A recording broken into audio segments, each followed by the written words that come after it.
Hey, Patriots fans, if you want to see Toyota's best offers, including those not seen on TV, let's go to buyatoyota.com. It's Toyota's official website for deals from the official vehicle of the New England Patriots, Toyota. Let's go to Thursday. I don't know. There's nothing. Some of the content of Patriots Unfiltered may not be suitable for all audiences. Listener discretion is advised. The world's original podcast. Welcome to Patriots Unfiltered. It's Paul. It's Alex in her hair. It's me. A little more tan. Yeah, I did get a haircut. Nice. You guys both look tan too. Yeah. Jeez. Yeah. More of a burn from the infrared. I'm trying to set up the show, if you don't mind. Cody in Indiana says, the seating arrangement is just not right. I'm uncomfortable with Paul and Fred being face-to-face. I totally Explosion imminent. agree. No, Working I triangle. can't throw my bottle away. Yeah. See, Yeah, having not Man, even- you're just not gonna even miss. close. Oh, you Yeah. guys missed the happy hour with coaches. You should have seen Evan. Just remember looking over and he's just by himself, looking around, just the biggest smile on his face. Comes up to Tamara and I and Veronica and says, "This is the best day of my life." Oh, jeez. We're like, really? It really is sad. It's a sad existence. First day, go to the restaurant. We got in like in late afternoon, had something to eat, go back to the room, turn the TV on. The first thing we got hit with was 3 channels of porn. This guy was just going at it with this, and we're like, So whoa. you really were lying on the beach drilling for oil. Whoa, like I'm not into porn. I think? Yes. like to do it, but I don't need to watch anyone else doing it. This is Patriots Unfiltered. Presented by Toyota's official website for deals, buyatoyota.com. All right, welcome to Patriots Unfiltered. It is Thursday here at Gillette Stadium, and it's me and Paul. No Alex today. She couldn't get the hair she's right. she's working on the hair, but evidently I think she had a thing. She had a thing. She has a corporate sponsorship panel that she had to Okay. lead. All right. Well, Matt's in the Alex, booth. you know, like you and I, we're back of house, Fred. I We know. can't be out there with the corporate sponsors. Right. You got to have Alex in her hair. Well, you have to have hair. Right. Yeah. Right. That's why I said and her Right. hair. But But Evan I'm still and across from you. I'm still Evan and Deuce disconcerted. are still at the combine. They Yucking are. it up. They just are. having the time of their life. So I have not. I was texting a little bit with Mike yesterday early, and I haven't really heard anything lately from them. Yeah. Have they checked in not with today. Not today. But I do have a little mini rant to start off with. you? Love rants? Yeah, it's not Mini a, or it's not a otherwise? big rant. It's kind of like just, what are we doing here?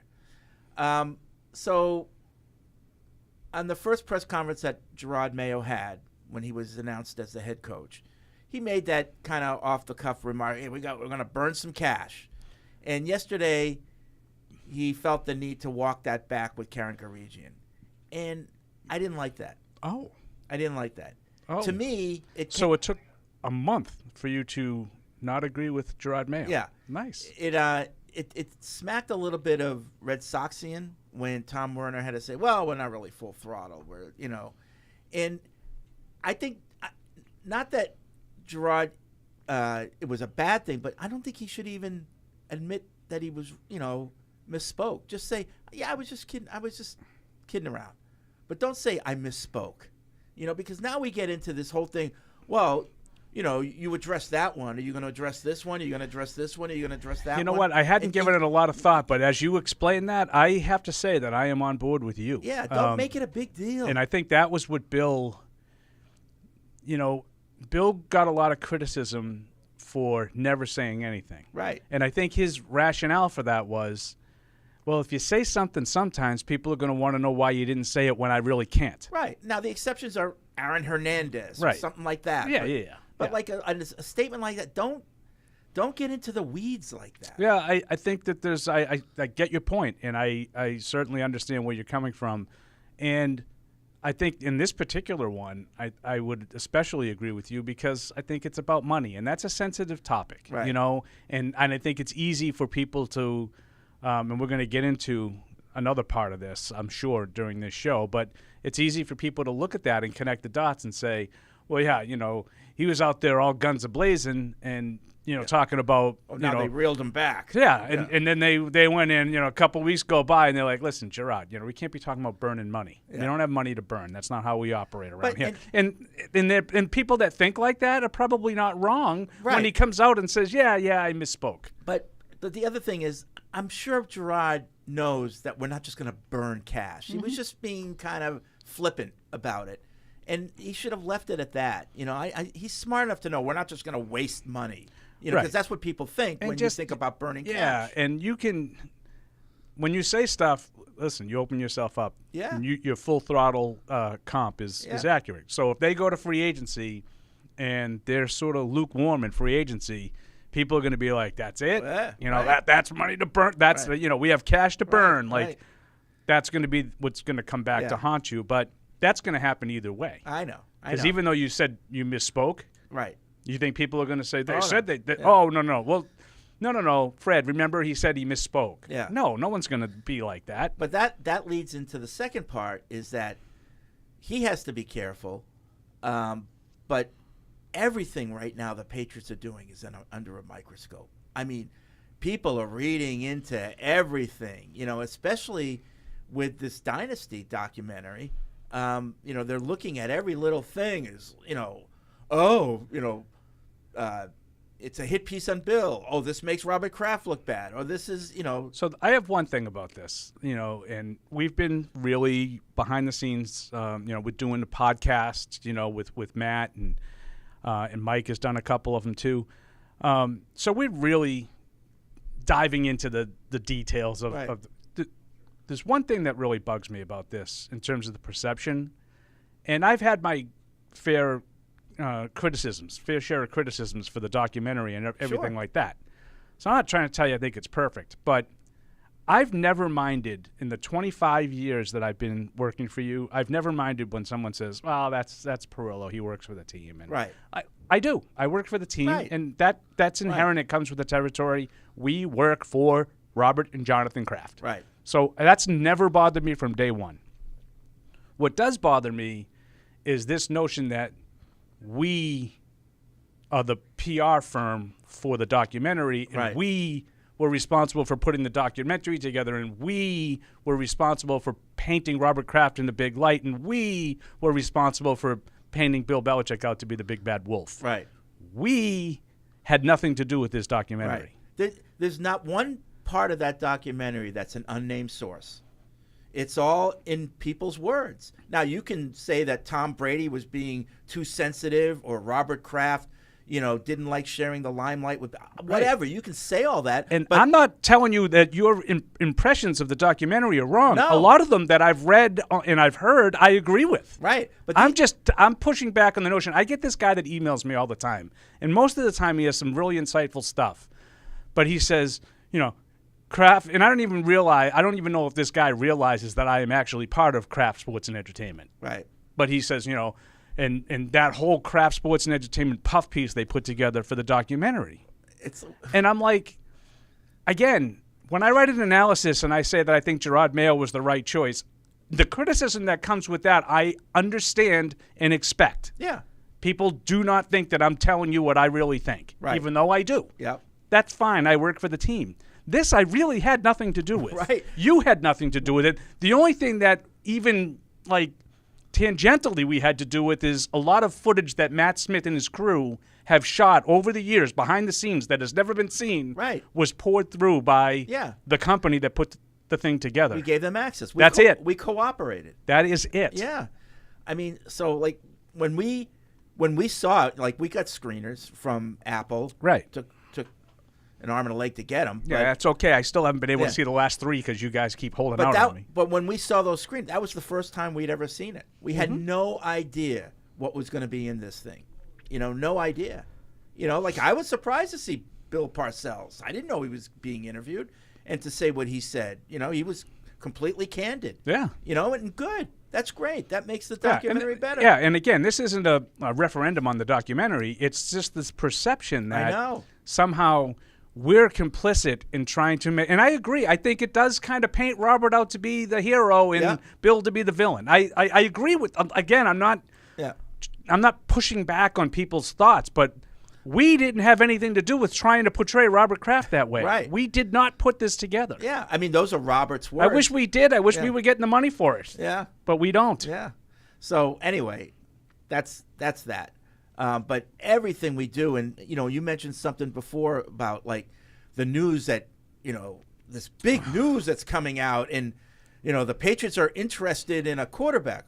Oh, really? Well, it's I'll give you another example. And when Elliot Wolf spoke on Tuesday, I guess it was, right? Yeah, that was the day we did the show. Tuesday, he said that they were meeting with all the quarterbacks. Right. They never did that before because they never had access to them. But like 3 hours later, people are tweeting out, according to sources, the Patriots will meet tonight with the three quarter. So the news was that the time was actually tonight. Right. Like they've met with Jaden Daniels and Drake May, and they're planning on meeting with Caleb Williams tonight. Yeah. Like, Elliot Wolf just told us that. Yeah. Right. It's everything is headlines right now. I think it's because Bill's gone. Maybe. And it's a different way. Well, and I think people we are have saying such a high pick. Yeah, but they're talking and they're telling. So we have information now. See, we can get information now. And it's like, well, like the thing I used, the example I used for you just before we started the show off air was, the plan according to sources is for the Patriots to take a quarterback at 3 and bring in a veteran. In case that, in the event that the rookie's not quite ready to start right away. Yeah. Okay. These are, and again, I'm not telling you that's not news if someone is saying that is actually what it is. Right. But it is stuff that we've been talking incessantly about for 2.5 months. Yep. And the way this stuff is being presented, like, whoa. Get the breaking news sounder. We gotta delve into this. I just think it's funny with the way that some of the stuff has gone down in Indy. I want to read this email because it just came in on this topic. Okay. Anthony writes in. He says, you won't read this email. Well, I'm going to read it. Yeah. I know you work for Mr. Kraft, so you won't address the obvious. They're cheap. Even the Sports Hub talks about it now. Paul shows have always have, but even Zoe and Beetle talk about it now. Can't spend money on a top-notch weight room. No family facilities. Food isn't great. Maybe if we threw a few of those bucks into the facility, that might help draw players. That with a top offer helps. If you're a player and have 2 offers exactly the same, you're going to pick the place that seems to care more about the small things. The narrative for years was Bill was a cheap one, didn't want to give that huge contract. It's clear to most of us now the penny pinching was from above, not Bill. Okay. And I know he's referring to this NFLPA. Yeah, and that's card. what I was talking about earlier. I said, I'm sure we're going to get into some other stuff about that. Yeah. So players were given this survey, and they answered it honestly, I hope. And the Patriots didn't get good grades in a lot of places. And I can tell you that, some teams, I think all but 12 teams have like a family daycare situation, at their stadium, particularly and on game day. family areas at the very least. I think it's 25 out of the 32. And right now the Patriots don't. But I can tell you that there's plans down the future, not just for that, but for an improvement on the facilities. We're one of the few teams left that have everything in the stadium. And at the time that happened back in 2001, that was like, ooh, this is cool. Everything's in one place. It's really convenient. You practice right behind the stadium. You don't have to go anywhere else. It's same locker room. That's an advantage. And then over time, things started changing. Nutrition changed, weight training changed, more things were added, innovative technology. You needed more space. Patriots are behind in all that.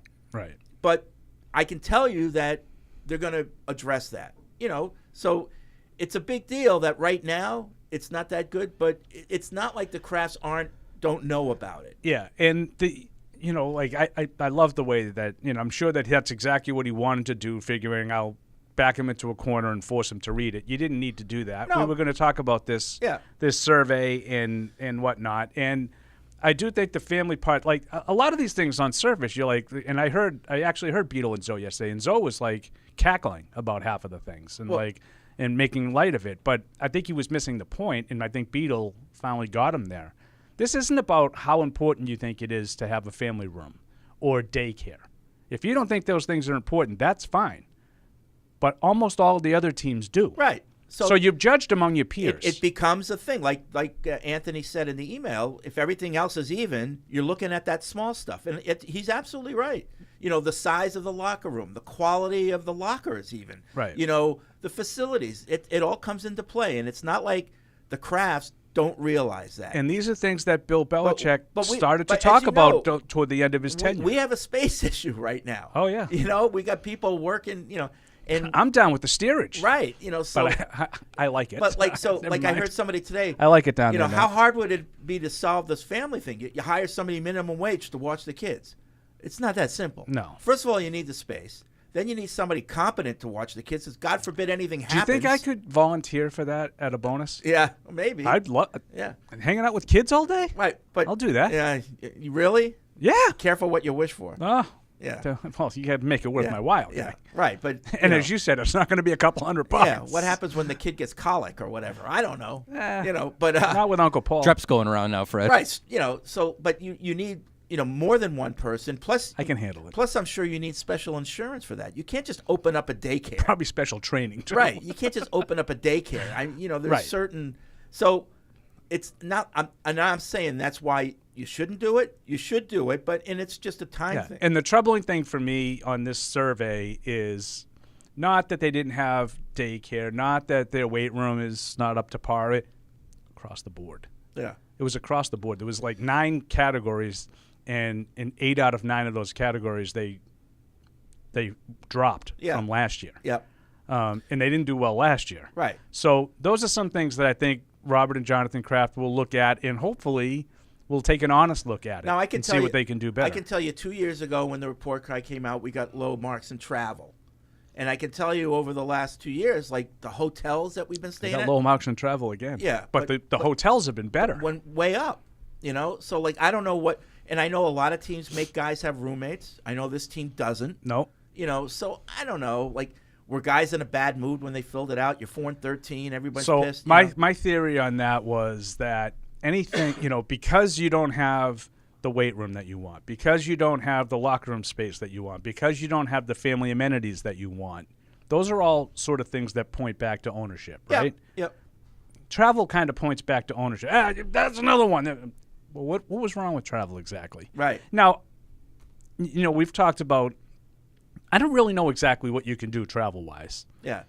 That's all, above and beyond. Well, it's the quality hotel, which you have good hotels. You don't have to have roommates, and you have a charter flight. Right. Like, what else do you? And your food charter is good. flight isn't going to be any different than someone else's. And I know people say, well, they have their own plane. Yes, they own the plane, but it's a regular charter plane from Delta. Yeah. Right. There's not like a special fancy souped up the version. seats are wider. Yeah. I mean, it's just like any other NFL plane. But so who knows what went into that? But I just think that was collateral damage because I agree with you. I know that I've heard everybody, even though I don't travel anymore, I've heard you and many others say there was an uptick in the hotels. Yeah. Yeah. And they went down. Yeah. And those, so, who knows why. But I can tell you that, yes, those marks are probably deserved in most of the cases. A lot of what we see here is outdated. A lot of teams that have had a stadium for 25 years are trying to build a whole new stadium. Yeah. And I think that's the way to go. Yeah. Like, go 30, 35 years and then rebuild as opposed to the Fenway Park model. Right. And, well, that's a kind of a historic landmark. But anyway, but most teams have gone to the separate football facility model rather than have everything in the stadium. And I think they're looking at that, But that doesn't mean that the Krafts are bad owners. No. No. But people are like, and it's all because of Bill Belichick. There's a lot of Bill bots out there who they're looking for anything to prove that he should still be here. The criticism, you mean? Oh, yeah. They're online. looking for, they think that there's been a lot of rallying around Bill Belichick they, that I didn't really see in the years, leading up to his they think ouster. Bill's been getting, knocked down, which in some he cases has. he has. They're right about that. I'm not saying he hasn't, but they're coming now. They want to knock down Kraft. Right. So, right. And some of it, like you said, is deserved. And I think that, when you look at it, and everybody talked about this yesterday, like the arms race in college for these facilities that you're talking about has just gone through the roof. And that's where all these kids are coming from.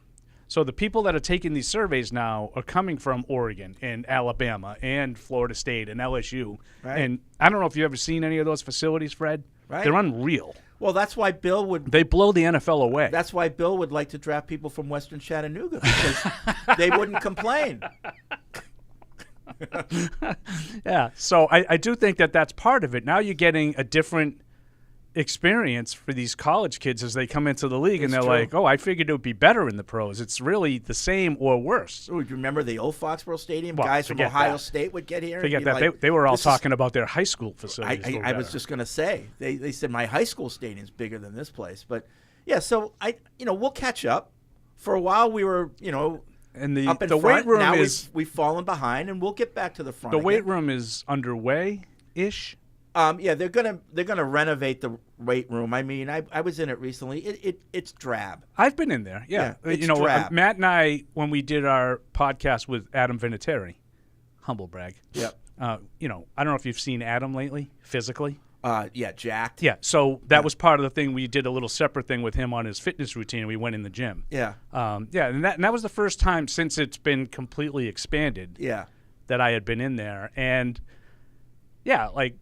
On the surface, from a regular guy, I'm like, wow, there's a lot of crap in here that didn't used to be in here. But I can understand the kinetics and the technology. Yeah. You don't have the room. And it's crowded. You don't have the room to do like probably those little monitor runs and stuff like that, agility things. But, when Jerod in his first press conference, he mentioned in his mind the importance of the weight room. So that's why I think the first thing they're doing now, that he's the head coach, is they're figuring out how to make that better. Yeah. But I can say that, even then, it may only be a couple-year fix. I think that they're even thinking bigger than that down the road. And, we're probably not ready to talk about that. But but my point is... I'm with you. My point is they're not just dismissing this, the ownership. They're taking this seriously. And you remember, and, it was a big thing on my shows, because they like to pick. But they to laugh. And you remember when Bill talked in Vegas about the Taj Mahal? Yeah. These are some of the things that they were being discussed. Yeah. And again, when you do a renovation of the scoreboard in the lighthouse, that's going to open yourself up to criticism when you get these kinds of grades for the actual players, because that's kind of for the World Cup. I mean, right? They wanted to, gussy the place up for the World Cup that's coming when? 26? 2 years. Yeah. And like people don't know, but we just put in a new turf field. Yeah. And the grass portion, even though obviously a football field always stays the same, but the grass portion has expanded because in World Cup, the soccer field's actually a little wider. Mm-hmm. It needs to be a little wider. So you see the grass extends further out, making the track around the outside narrower. There's still the same space between a football field and the stands, but now it's more grass than it used to be, or turf. Yeah. It's very green. Yeah, it's very nice. Have you seen it? Yep. But the other thing about it is, like, people make fun of the crowd. Oh, they built this lighthouse and they put the scoreboard in, and but they can't pay for a family room. Okay, that's fine. That's what I'm saying. Like, the other thing you're going to open yourself up. The other to thing they have to realize, underneath this scoreboard is this new club, and they're making money off the club, and that helps with everything else. That'll help with building this next phase of renovation that they do that the players will like. Right. So it's, I don't know, but get back to my original point at the top of the show. Everything the Patriots do right now is going to be criticized. By the people who are looking to knock down Kraft because their butts hurt because Bill's gone, and I get it, Yeah, there's been a lot of that too. A lot of the old guard coming out of the woodwork. Oh yeah. Yeah. I just, I think it's curious that you didn't hear a lot from those people when Bill was sort of, right, hanging in the wind there, down the stretch of the season. All of a sudden, now it's all, and I understand it. I understand their viewpoint, like, because they were probably looking at it as like, yeah, maybe it was time for Bill to go. Right. Maybe the expiration date had come. And then you listen to the commentary for a month from the team, not from Right. people. And there were some curious comments. I've been critical of them. Yeah. And I said it again on Tuesday. I just wish that we could go a whole press conference without referencing, how hard-ass it was, Yeah. To use the latest one and, the importance of, building bridges and Right. knocking down the silos. And I think, Jerod probably heard some of that criticism of it and addressed it on Wednesday. Right, We he haven't did. really talked about the fact that Jerod talked on He Wednesday. did. Yeah. The other misconception related to this is I've heard people say, "Oh, the timing of this documentary is interesting." Oh, I can tell you unequivocally that the Patriots had nothing to do with the release of this thing and the timing. This is an Apple thing. This is now, all if you want to criticize right. There you go. if you want to criticize the timing of having it produced, because I think there's a little. They've been producing it for 3 years. No, I know. Yeah. If you want to criticize the fact that they commissioned this when they did, Yeah. I think that's relevant. That's valid. Like, as a point of comparison, the Bulls came out decades Yeah. after. Yeah. Right. Yeah. This is while it's still going on. Yeah. Yeah. And this is where I think Bill was at a disadvantage. I'll stick up for him here. Bill Parcells can say what he says. He can be completely honest and candid because he's got no skin in the game. Right. Bill was interviewed while he was still the head coach. Right. That's tough. Right, That's tough. and I think that you could make an argument that that's no time to do a documentary on your Yeah. success while the principals are still Yeah. involved. Right. But the whole idea of the timing of its release is absurd. And Yeah. I snapped at someone on Twitter about that, and they were like, so this comes out. The fact that this was announced to be released 3 days after they got back from Germany Right. is no coincidence. I said, no, actually, it's the very definition of a coincidence. Yeah. Yeah. And crickets. I didn't hear anything back. Like, I don't often respond because I really understand it. I know. We work for the team, But there- and with that comes slings and arrows that I'm prepared to take. I know. And I understand. I know. This isn't one of them. I know. This isn't But one of them. anyway, I was just walking by a TV just before the show. I wasn't on it. I haven't been on TV in a bit. ESPN2 was on with the Greenberg and a couple other people. Get up. And the big story now is that number one may not be Caleb Williams. It could be Jaden Daniels. Yeah, I think that went out the window. Well, they were just talking. I'm just telling you. Yeah. I think there's a report that, in principle, the Bears and Falcons have agreed on a Justin Fields trade. Oh, is that right? And if that's true, I think unequivocally Caleb Williams is going to Chicago. Why? Why? If they like Jaden Daniels, why does it matter who the quarterback they like to make that trade for Fields? No, because I think Chicago likes Caleb Williams. If Chicago decided we're going to stick with Justin Fields, then they would trade. Then I don't know what the other team does.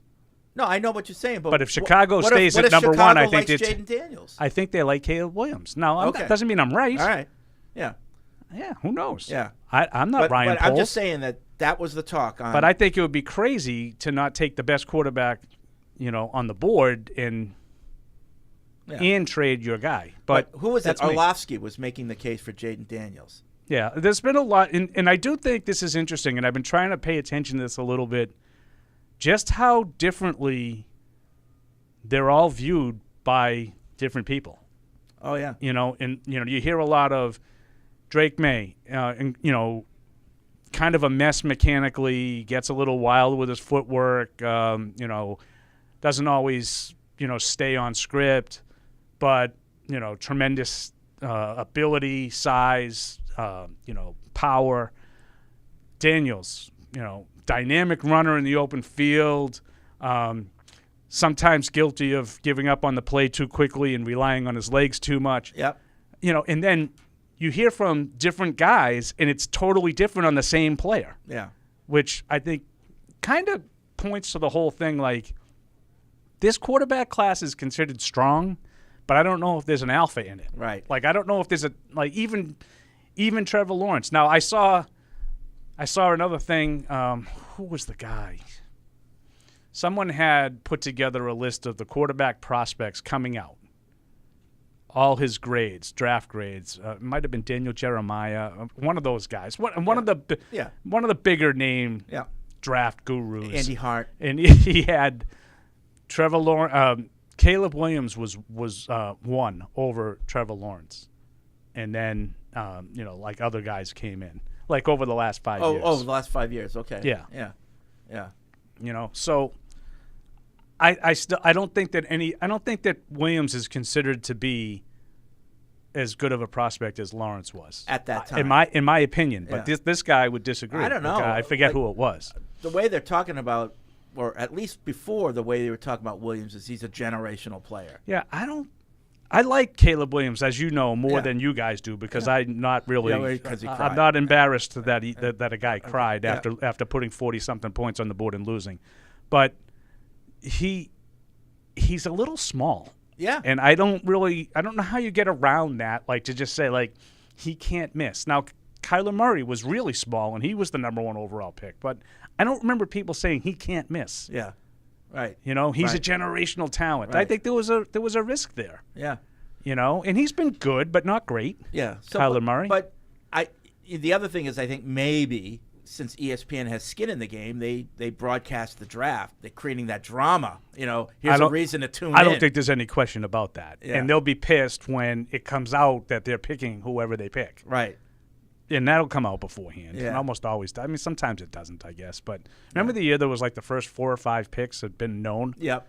And Goodell was really Goodell was really upset about it. So, but it just shows you how concerned they are with things that aren't important. Yeah. Like we got to get the ratings.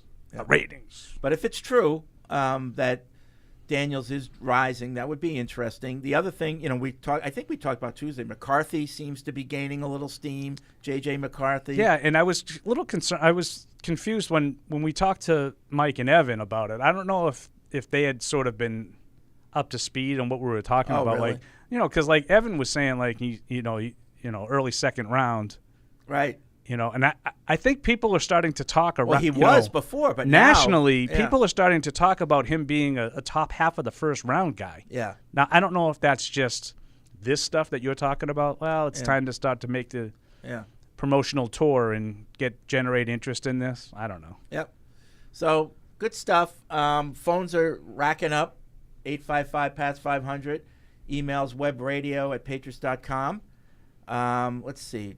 Jack, he writes in from Ann Arbor. He's a big Michigan guy, and he sent us pictures of the Michigan weight room, which it's nice. I don't even think that's considered to be one of the elite ones. Yeah, I'm sure it's better than the Patriots. Yeah, the Patriots one is drab, and it's crowded, and it used to be half the size too. Can you imagine that?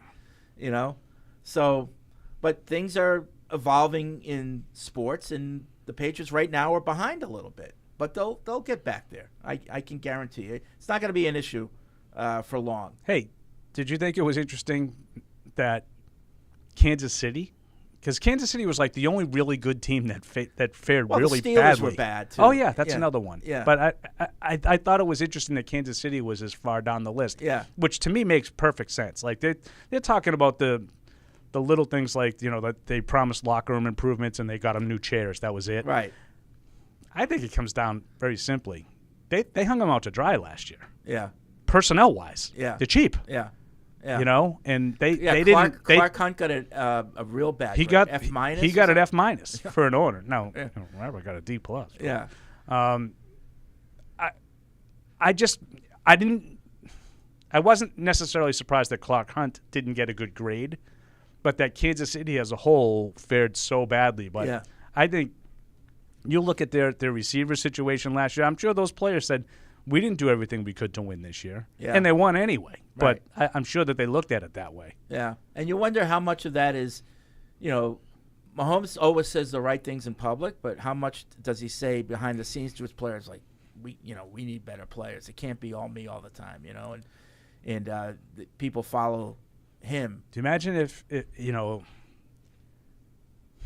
Can you imagine if they respond to that criticism and they say, you know what, we got to do better. Forget it. And we go. They'll win 5 in a row. We re-up L'Jarius Sneed and Chris Jones, and we go out and instead of they magically created cap space by releasing a Jag wide receiver. Patriots fans are going to they lose go out their and head. sign a couple of receivers, and all of a sudden you're like, we couldn't beat them when they didn't have a lot of talent. Right.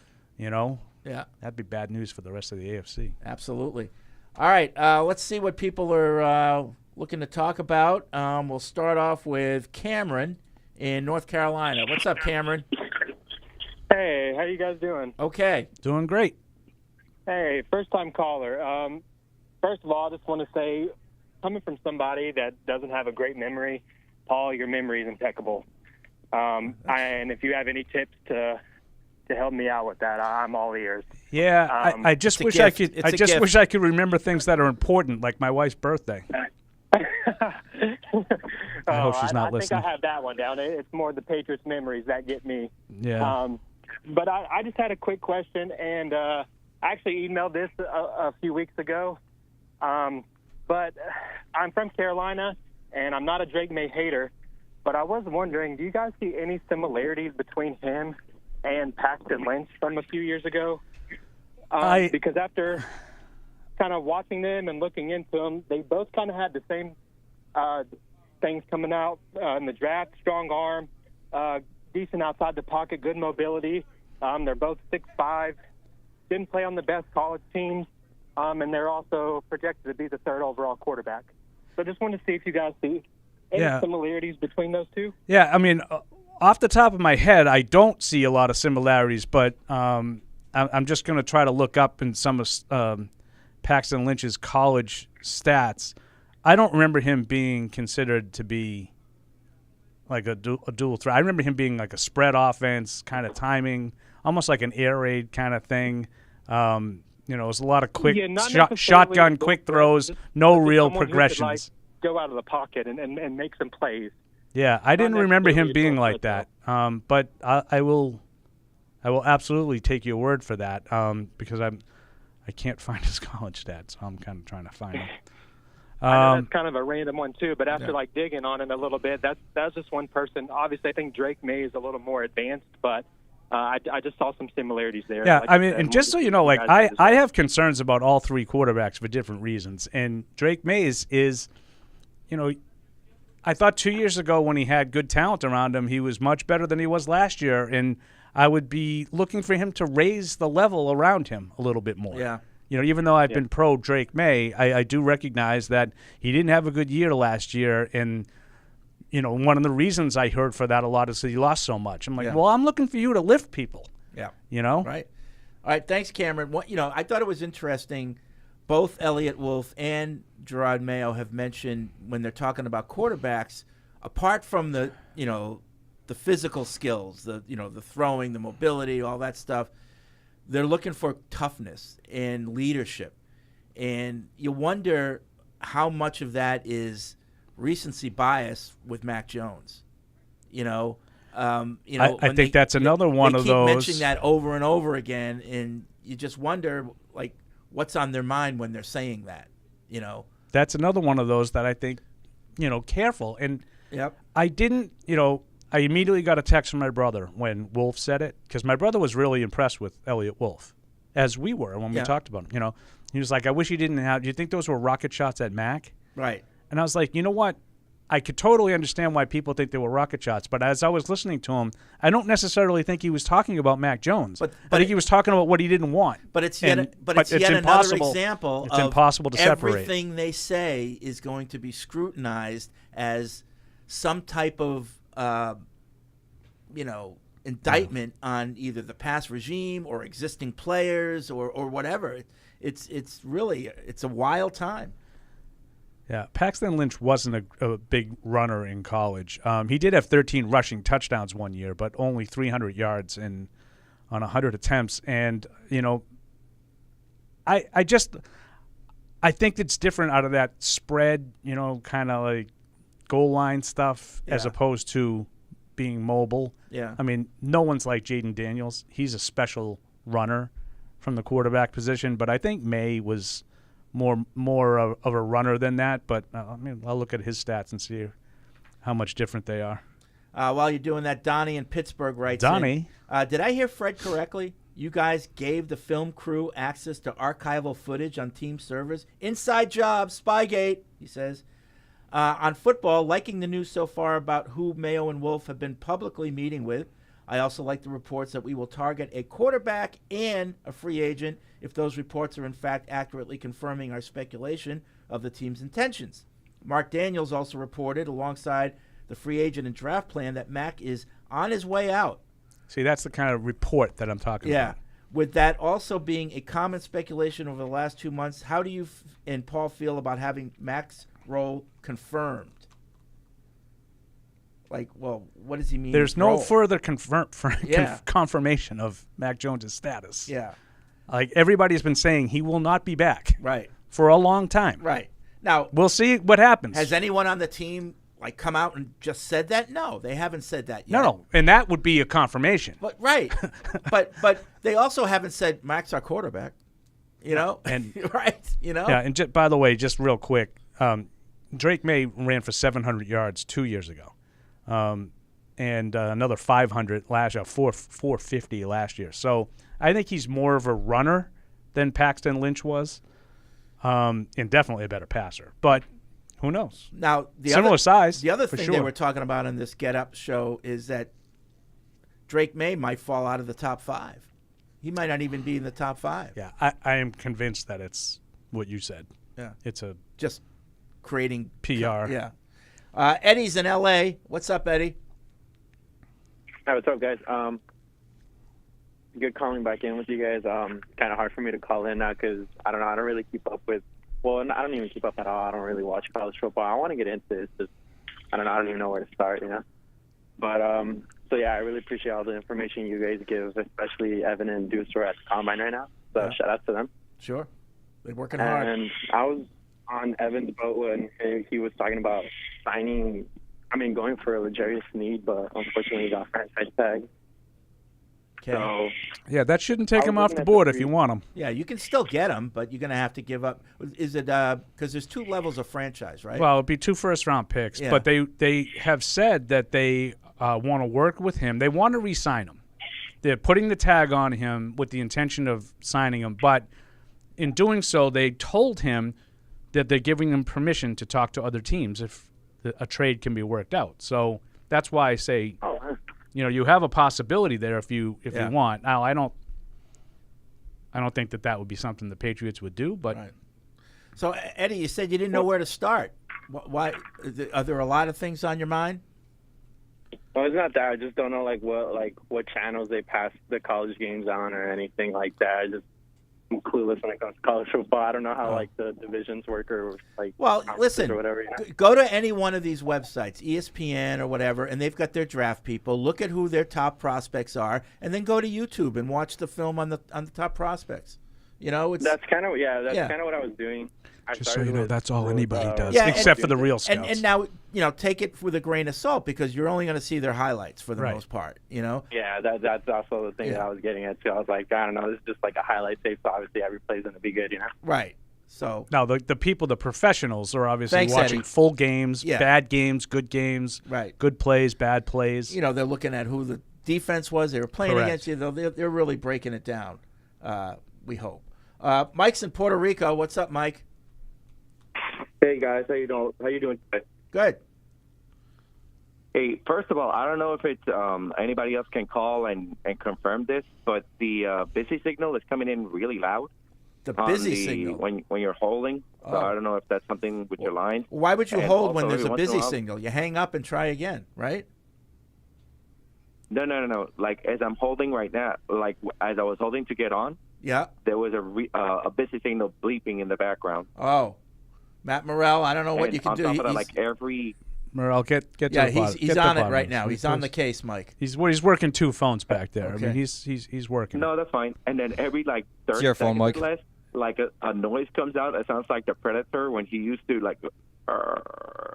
something like that. But anyway, that's just Paul. After he drinks a cup of Pepsi, he burps. I don't burp, but sometimes I got a little stuffy, so I give a little of that once in a while. I did have a questions, but I see I maybe seeing as everybody's it's only you guys today, and I would like to get a sense of the room, so I'm going to save it for next week. Oh, okay. But, Great. I will make a point and then just try to see where you guys feel on this. It's after seeing like the change in the vision or the feel of the organization over the last couple of weeks, would either of you have sacrificed any of the Super Bowls in order to get an organization that allowed you and the fans to be more engaged and feel more, what do you call it, identify better with the organization? No. Meaning, not at all. No. No, I don't care. Bottom line, as a fan, I want my team to win. Right. I don't need to have someone know who I am or I think anything like that. I don't want to spoil because I've seen the screeners, so I don't want to spoil something that Brady says later. But if you're watching the documentary, watch at the end what Brady says about this whole run, and I think he nails it. Okay. So that's it. It's a teaser. Thanks for the call, Mike. Appreciate it. Wish I was in Puerto Rico right now. Probably nice and warm down there. Well, you never know what you're going to get on TV, too, once you go down. Jacob's down in Washington in that State. Area. What's up, Jacob? Jacob! Washington State. Jacob! Oh, man. All yeah, right. I thought he was going to go with, would you give up a Super Bowl for, 19-0. Having a better quarter, or whatever, quarterback or whatever. Well, anybody would give up a Super Bowl for going 19-0, Fred. That's 1 for 1. Anything he said, I could care less about feeling more part of the team or any of that. Like people have talked to me a lot. It's funny. We started the show talking about Jerod Mayo and the new regime a lot, and people have asked me, "So what's it been like?" And I was like, "Yeah, I'm not gonna lie. Like, there's part of me that looks at it as I have a better relationship right now with Jerod Mayo than I ever did with Bill Belichick. Yeah. Now, is that a good thing? Yeah, it is. Yeah. We're all human beings. Right. But at the end of the day, if they're winning 5 games the next 3 years and Jerod gets let go, like, is that going to be better for me because I was friends with him? Like, I'm not friends is strong. Right. I have a better relationship with him. I had a better relationship with Pete Carroll, but thank God for Bill Belichick. That's not what we're here for. We're not here for that. It was funny when, we talked to that, Jerod, spent some time with us, not Fred and I, but the organization in a sort of off-the-cuff little Q&A session that we had a couple of weeks ago. And I happened to be right where Jerod was when he came into the thing. I was one of the first people that he stopped, and he shook my hand, gave me a little hug. And I turned and I joked with Mike Dussault, and I said, Deuce, it's just like all the hugs we used to get from Bill, remember? Yeah, right. And we were laughing. But again, yes, we're all human beings, and we liked to sort of be known and be able. It's going to be nice to be walking down the hall, and if Mayo happens to be coming the other way, you're not nervous about it. You're not feeling like, am I doing the right thing? Should I be in this area of the building? Right. There's no fear. Right. And with Bill, there was an intimidation factor that was real. The only saving grace with Bill is you're in the same boat as everybody else. Oh, yeah. It's like you didn't have to. That's also how I used to answer that question. Right. It wasn't like he treated you differently than anyone else. No, he treated some national guys better than anybody else, but locally. Yeah. We were all sort of on the same. He had no use for scribes. He had no use for the scribes. Yeah. All right. Paul has use for food, which just got here. You're so mean. So we'll take a break. Lots of calls, lots of emails. Oh, live read. Live read. Stream of consciousness. Oh, God. Live read. Paul, did you know that Bridgestone, the official tire of the New England Patriots, is proud partner with Sullivan Tire, New England's headquarters for quality Bridgestone tires? Visit sullivantire.com to find a location near you. Isn't it time to get exactly what you want? Welcome to Red Hot Deal Days from Verizon, where you get your pick of our best deals. Like My Plan, where you can pick the perks you want and save on every one. For limited time, bring your own phones to a Verizon store and you can get My Plan for our best price ever. Get exactly what you want in your phone plan and only pay for what you need. Bring your phones to your Verizon store today and get My Plan. These deals won't last. It's your Verizon. As I think back over the past few seasons, I wanted to thank my most trusted game day teammate, Tostitos. As I recall the last-minute grocery runs and late-night dishwashing, the salty defeats and spicy victories, I realize it was all thanks to my teammate Tostitos. It was always you, Tostitos. Team up with Tostitos, the official chip and dip of the New England Patriots. And we are back with another edition of the PU Halftime Show. I am joined by Alex and Chris. All right, it's got some new talent on air. Chris, we did good last time. Welcome. I thought it was all right. All right, as always, we start off with some trivia. I worked hard on this, guys. So, all right, this is big stuff. Don't answer them. Question 1. It is the Combine. So, what was Tom Brady's 40 time at the Combine? Question 2. On the Patriots' current roster, who is the oldest player? And now this might have changed from when I said it, but current roster will go from it. If it's changed in the past couple of days, go for it. Right? Oldest player, I looked it up the other day. Oldest Patriots player on the current roster. And number 3, how many times have the Patriots worn white in the Super Bowl? All right. Send your answers into webradio@patriots.com. And guys, the topic today, Chris picked this one because, you know, he's a rookie to the show. So I'm making him do the topics. He said, as an athlete, what has been your favorite moment and your worst moment? All right. Chris, you want to start? Young gun? I can't, unless Alex wants to start. Hey, Alex, you want to start? Ladies first? Ladies first. Okay. Ladies first. I think I've told one of my embarrassing ones on the show when I first got a rep, but I definitely ate the track doing hurdles before. Oh. And that stinks. That's never fun. All right. Are we doing worst first, then we'll go around? We can do okay. worst. All right, Chris, go for it. My worst might take a little bit, but it's not that long. So, I forget which grade we were in. We're in, like, middle school football, whatever. It's 4 years ago. Yeah, exactly. You guys know me so well. Middle school football. I was a fullback. My coaches trusted me with the football. We were playing Marlboro. They always had our number when we were younger. And it came down to the wire. All we had to do was run the ball out. The game would end. I was getting the ball every play. 34 trap. Handed it off to Chris. The last time they handed it off to me, all I had to do was go down. The game would have ended. The kid stripped it out of my hand, ran in, scored a touchdown. We lost. I think I saw that on Twitter. You might have. Honestly, you might have, because everybody talks about it. Even to this day, I can't live it down, and it hurts. Does that keep you up at night? It's tough. Every time we're all together, my former teammates, I hear. Hold on to the ball, Petey. Oh, it's unbelievable. Butterfingers. It's unbelievable. All right, I'll go with this. Listen, I've had I've lost NCAA games. I've lost big high school games, so I'm gonna go with most embarrassing. No. So this is a most embarrassing moment. All right, so I played Seacoast Academy soccer, and we were playing against Red Bull's New York Academy team, and so I was still pretty new to this team, and I was on the bench, and they're like, "All right, we got tees, like, right, warm up, go in," and so I'm ready to go. I'm juiced up. All right, what I forgot, or I didn't even know this could happen, they gave me some new socks, and so put my boots on, tied them up for good, ran on. I kid you not, my feet kept coming out of my cleat. But you need those in soccer, and so I'm just barefoot. They had to sub me out, and I couldn't do anything. It was the most embarrassing thing ever. They get slippery. It was crazy, but it's I've worn new socks before. I've never had this happen. I don't know if it was the sole in the cleat, but I'm running down the line, and next thing I know, I'm barefoot. You're too fast, T. I ran out my shoes. You're too quick. Ran out my shoes. No one can keep up with T. I'll give one more quick one, just because I had told the hurdle story on PU before, but so this is pretty timely too, because we were just talking about hydration with Evan on. Well, it's going to be Thursday's show by the time people are listening to this. But I was a perpetually dehydrated little kid. And I remember I was doing a soccer throw-in.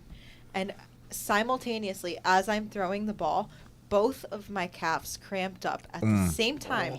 The worst Charlie horse I've ever had to this day in both calves. I just fell. So the ball goes straight up in the air, and I just collapsed, and no one knew what was wrong with me, but I couldn't move my legs, and I was just it was the first time I was ever in that much pain on a soccer you didn't even know what a cramp but it was. was for such a stupid thing. It wasn't even an injury. I just had to drink water. That probably looked way more serious than it actually was too. Yeah, it people did. Watching oh my goodness, yeah. Alex. Oh yeah. All right, Chris, let's get to our favorite moment. All right, you want to go first? My favorite moment, it's fairly simple. We won a state championship here my junior year of high school. At Gillette? At Gillette Stadium. Ooh, it was a really big day. We beat North Attleboro. Team went 13-0. What year was that? My junior year. Which was what year? 2018. Oh, geez. I bet you I was here. You might have been. I was here. You might have been, but we did. Sports for Mass Live, for sure. We did secure a victory. I did not play very much junior year, but It's because you let the ball go to the other team when you were fullback. when I was in like 5th grade, yeah, exactly. Tape don't lie. Exactly. But no, that was a really cool moment, just experiencing the whole Gillette Stadium atmosphere. And, I mean, it felt like, there was probably 2,000 fans instead of 70,000. But, I mean, that whole experience was just unbelievable. And it came down to the wire. We won by like 2 points. And, we were on the bus ride home, and it was a fever dream. It was unbelievable. Super cool. High school hero over here. Yeah, All right, Alex, what you got? Okay. So back in middle school, I must have been in like 6th grade. My dad's my coach, and my 2 older cousins, Lauren and Nina, are at my soccer game, and I worship them. They were both just like filthy, filthy athletes, such good soccer players. So I really looked up to them. I wanted to have a good game, but I got mad because our goalie couldn't attend because she was making like her first communion or something. So I had to be the goalie, and my dad was the coach, so I was the girl that got thrown into like literally every position that was needed. Work on your craft. Like, are you kidding me? Like, I'm not going to score a goal today in front of my cousins. I was so pissed, but I was determined to have like the best substitute goalie performance of my life. And it was a shutout, didn't let up a goal. I made some crazy diving saves that people were like super impressed about. Like, it was an out-of-body experience. You got the juice. You got the juice. And just like I remember, a girl was on a breakaway. This was the highlight of the moment. There was a girl on a breakaway from the other team, and I just came out to cut off the angle and just jumped on the ball. Like, no fear at all. She just fell and tripped over me. And like everyone was like, Alex, we thought that was for sure a goal. Like, that would have lost us the game. And everyone was like, great job. And I saw my cousins cheering for me, and I thought it was great. There you go. That's a great feeling. All right, for me, I'll do new MAC championship. We beat MIT. I don't think it was overtime. It was close though. It was like 2-1 last second. And to be fair, and I can say it now, it was like 10 years ago. MIT low key scored, bar down, no VAR. So we kept playing. Our coach was like, Dickie, kick the ball out. Did that, and then we scored it. So yeah, that was awesome. Play the whistle, right? Yeah, exactly. Geez, back in your day, back in your day, they probably didn't have that VR. Oh my God! Yeah. Hey, easy. I didn't say anything. Did they have that for you in high school? Yeah, we had. No, I'm just kidding. No, we didn't. No, but yeah, so that got us to NCAAs. Now it's great. So, a little soccer career Good stuff.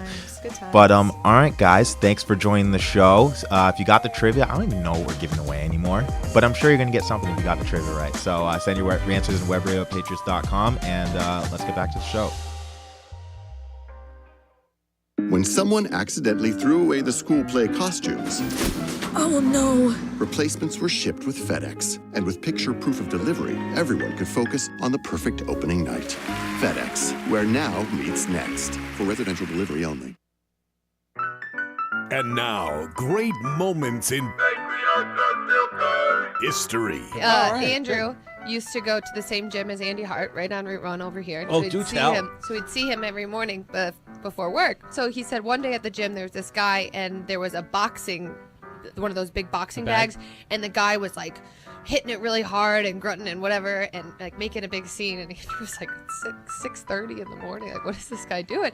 So he was about to go to Andy and be like, check out this guy. And then all of a sudden, Andy, as soon as the guy was done, Andy went over and he started doing the same thing to the bag. And Andrew was like, I was literally like seconds away from being like, hey, check out this guy. So that's part of Andy's routine that he never really told us about, the heavy bag. We didn't know that was something he uses.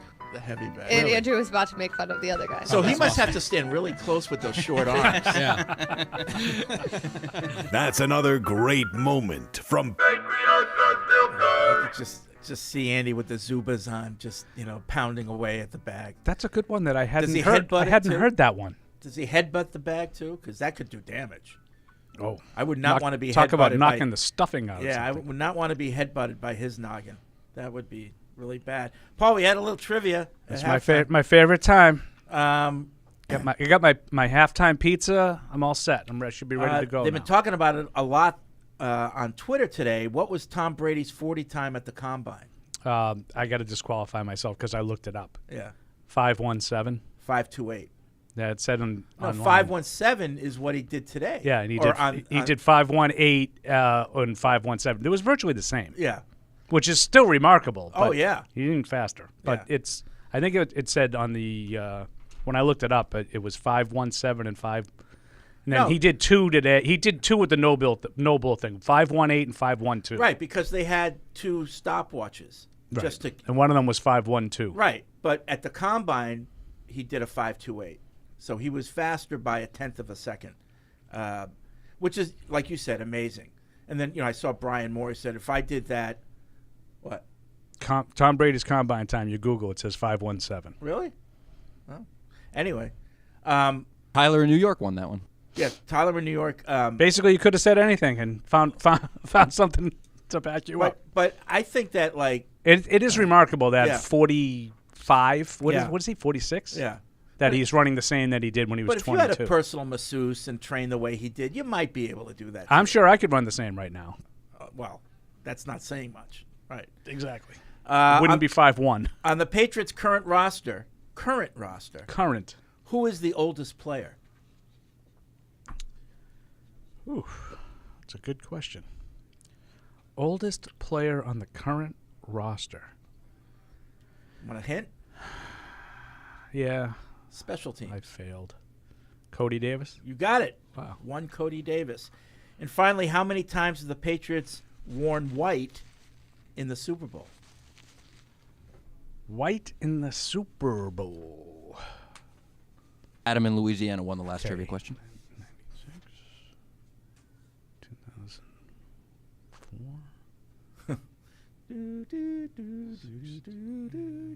3.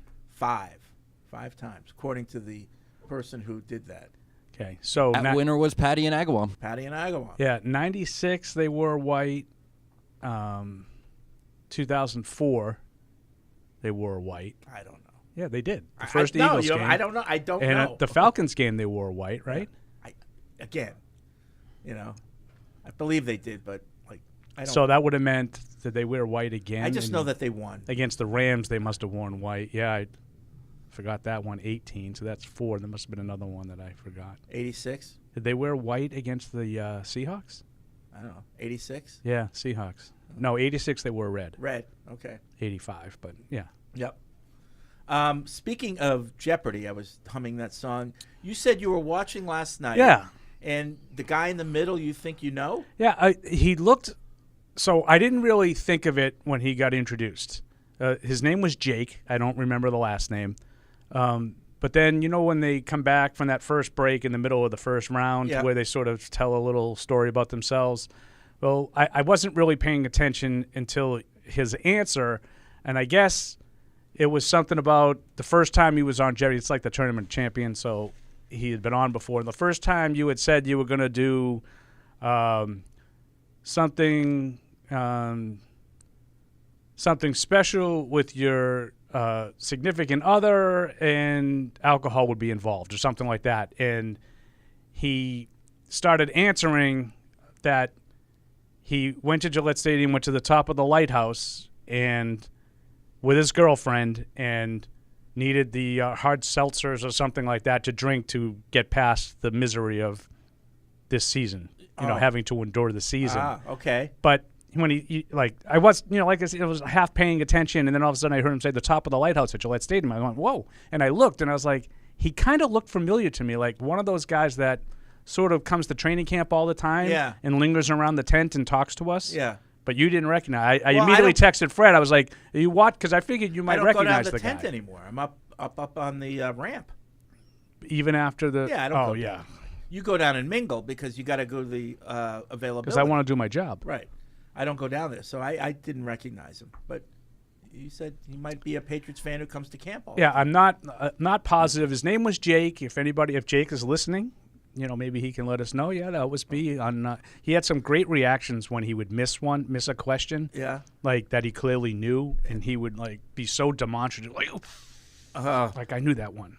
And this was the Tournament of Champions, so right. He must be pretty good. Yeah. Well, I guess it was weird because one of the guy who won last night, so they have a bunch of rounds, and then they go to the it might have been 2 nights ago. The guy who won had only won 3 games, and he qualified for the Tournament of Champions. I don't know how that works, but tough year, I guess. And then Paul got I say only.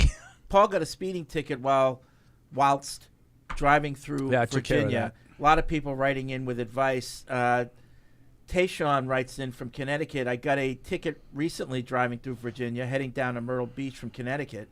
The cop told me I had a good record as well, but still gave me the ticket. Yeah. In my head, it's because he thought I wasn't going to come back and fight it. But I ended up making a fun road trip out of it since I have friends in Manassas. Anyway, I was going 84 and a 70, and usually they knocked that down to defective equipment violation, but the judge saw that I came all the way from Connecticut, and on top of that, had a clean driving record. She dismissed it completely. Wow. And I didn't have to pay any court fees either.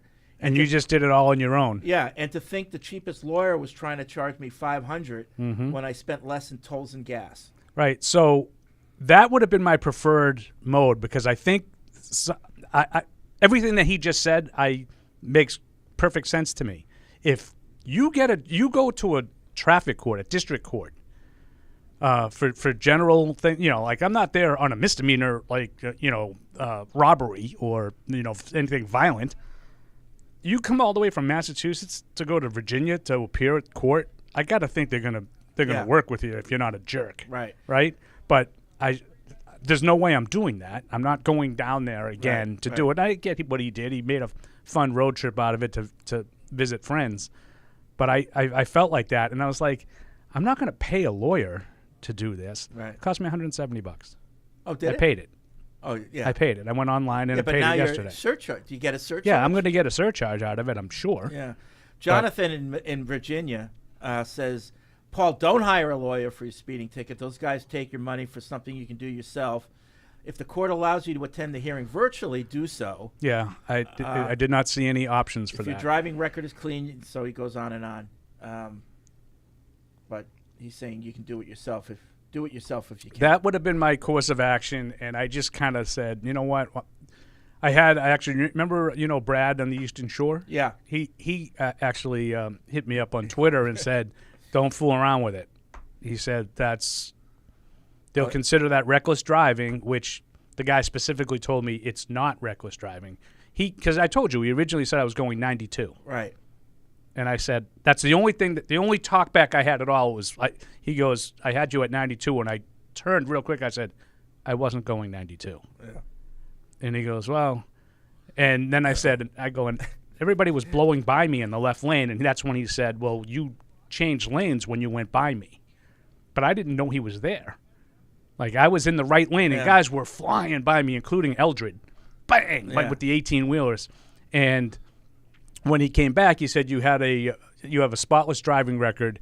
I put down 85. That way it's not considered reckless driving. Now, Brad said he got an 82, and they considered it reckless driving. So that kind of scared me. So I just said, I'm just going to go online and pay this thing. I want it to go. You know what I mean? Yeah. No, I hear you.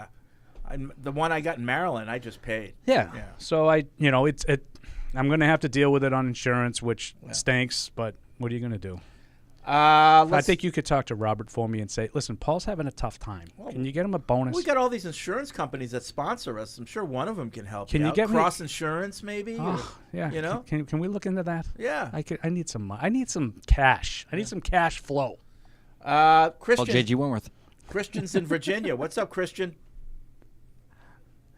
Jules, you've been working here for 20 minutes. You got any cash you can lend me? Christian's in Virginia. I thought he might have want to weigh in, but these people, they hold on for 30 minutes, and then it's their turn, and they're gone. And maybe it's that annoying buzz sound in the background that Morel can't seem to fix. Calling from Puerto Rico. There's no buzz sound. Alex in Florida. What's up? Hey, what's going on, guys? Hey. Lifelong Patriot fan. I'm from New England, but moved to Florida, and I'm glad to not be in New England right now. But I guess I'm just concerned about the direction of the Patriots, because I get a new report every 2 minutes, like when I change clothes, and it's just kind of conflicting. Like the latest one from Mass Live, now they want to draft a quarterback, sign a veteran, release Mac Jones or trade Mac Jones, whatever that is. That's not anything new. Yeah. No. That's what we've been talking about for the whole offseason. Yeah. Jacoby Brissett, glad. Jaden Daniels, and let Mac Jones go somewhere where he I can would get be a happy second with chance.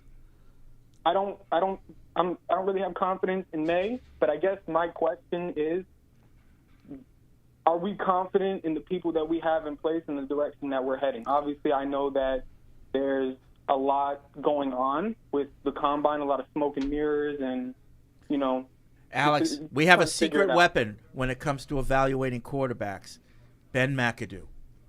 Ben McAdoo's going to tell us. I don't have confidence, but I'm not confident. These guys have never been in these positions before, so I don't know how they don't have a track record. I don't know how you can feel great about that, but that doesn't mean they can't do it. Right. Like Sean McVay and Mike McDaniel and these guys were first-time coaches, and they were good. Yeah. So what's stopping Jerod Mayo from being good? Brown's really good last year as far as like quarterback play and scheming for the offense based off of what he had. He had a lot of talent. I think this team needs juice, right? Obviously, not just flair, not just flash, but I think it needs juice. If you looked at the stadium compared to years past with like the Patriots and Tom Brady, there was a lot of juice, there was a lot of belief and faith. And last year, it was dead. It was hard to even watch the games because there's just no juice. Weren't scoring any points. Because they lost every game. Yeah. They won one home game last year. But then you got to worry about Onwenu and retaining O-line and getting him some weapons. Yeah. So I'm kind of wondering how they're going to scheme this up as far as, like, do you listen to offers for Justin Jefferson and take a quarterback later or sign a veteran? Personally, I think the Daniels route in trying to find receiver help and offensive line help later would be fundamental because I think that having a good quarterback is fundamental to any good team, right? And that very well may be what they do. Who knows? It just all depends. Thanks, Alex. It all depends on who they like. Yeah, exactly. Yeah. I said this a lot, and I wrote it a lot in the mailbag on Tuesday. I'm not advocating let's take a quarterback because we need a quarterback. If they like one of those three guys, whichever one is the one that's available, if they like him, I think they have to take him. But if they don't like him, then you think about other options. My top one would be to trade down and try to add some high picks and take a tackle or take a wide receiver a little bit later and then figure out quarterback another time. But I'm not a big fan of build the team and then put the quarterback in. Who's the quarterback you're putting in? Right. How are you going to guarantee that you're going to get the quarterback? Like, if you build a really good team, your draft pick is going to go down. Yeah. Right? Well, to me, the best case scenario is if Ben McAdoo really likes J.J. McCarthy, you can get him at the top of the second round, pick Marvin Harrison in the first round, and now you're going. And I know what you're trying to do to me. Yeah. Are you really trying to put your stock in a second round pick? Is that what you really want to do? No, I'm putting my stock in Ben McAdoo. No, okay. In his Italian evaluation, Yeah. he's a prolific quarterback. Yeah, he's 1 for 1. Yeah, prolific. He had Josh Allen. Prolific. Let's go to Ethan in California. What's up, Ethan? Ethan, what is going on today? Is it because of the busy signal noise? It's Morel. Can't get the job done. Ethan's not there. See, I did confirm the busy signal noise, so Mike was in the right. I think I think what happens is people call from work because we're a noontime show, and then the boss walks by and they have to hang up. Cheese it. Yeah. But if they hang up, would they be off the line?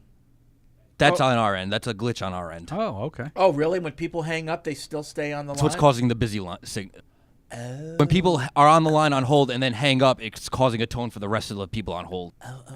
Oh, by the way, Richard Lewis died yesterday. I did see that. And, obviously he was a comedian, but he was in a lot of the Curb Your Enthusiasm episodes, and there were a lot of clips. I was laughing out loud. Well, I laughed, and Larry David has said it many times that his relationship with Richard Lewis is pretty much what you see. Yeah, right. In those Curb Your Enthusiasm. Absolutely he goes, we natural. fight all the time. We're like cats and dogs, and we love each other. That they were born 3 days apart in the same hospital and grew up together. Is that right?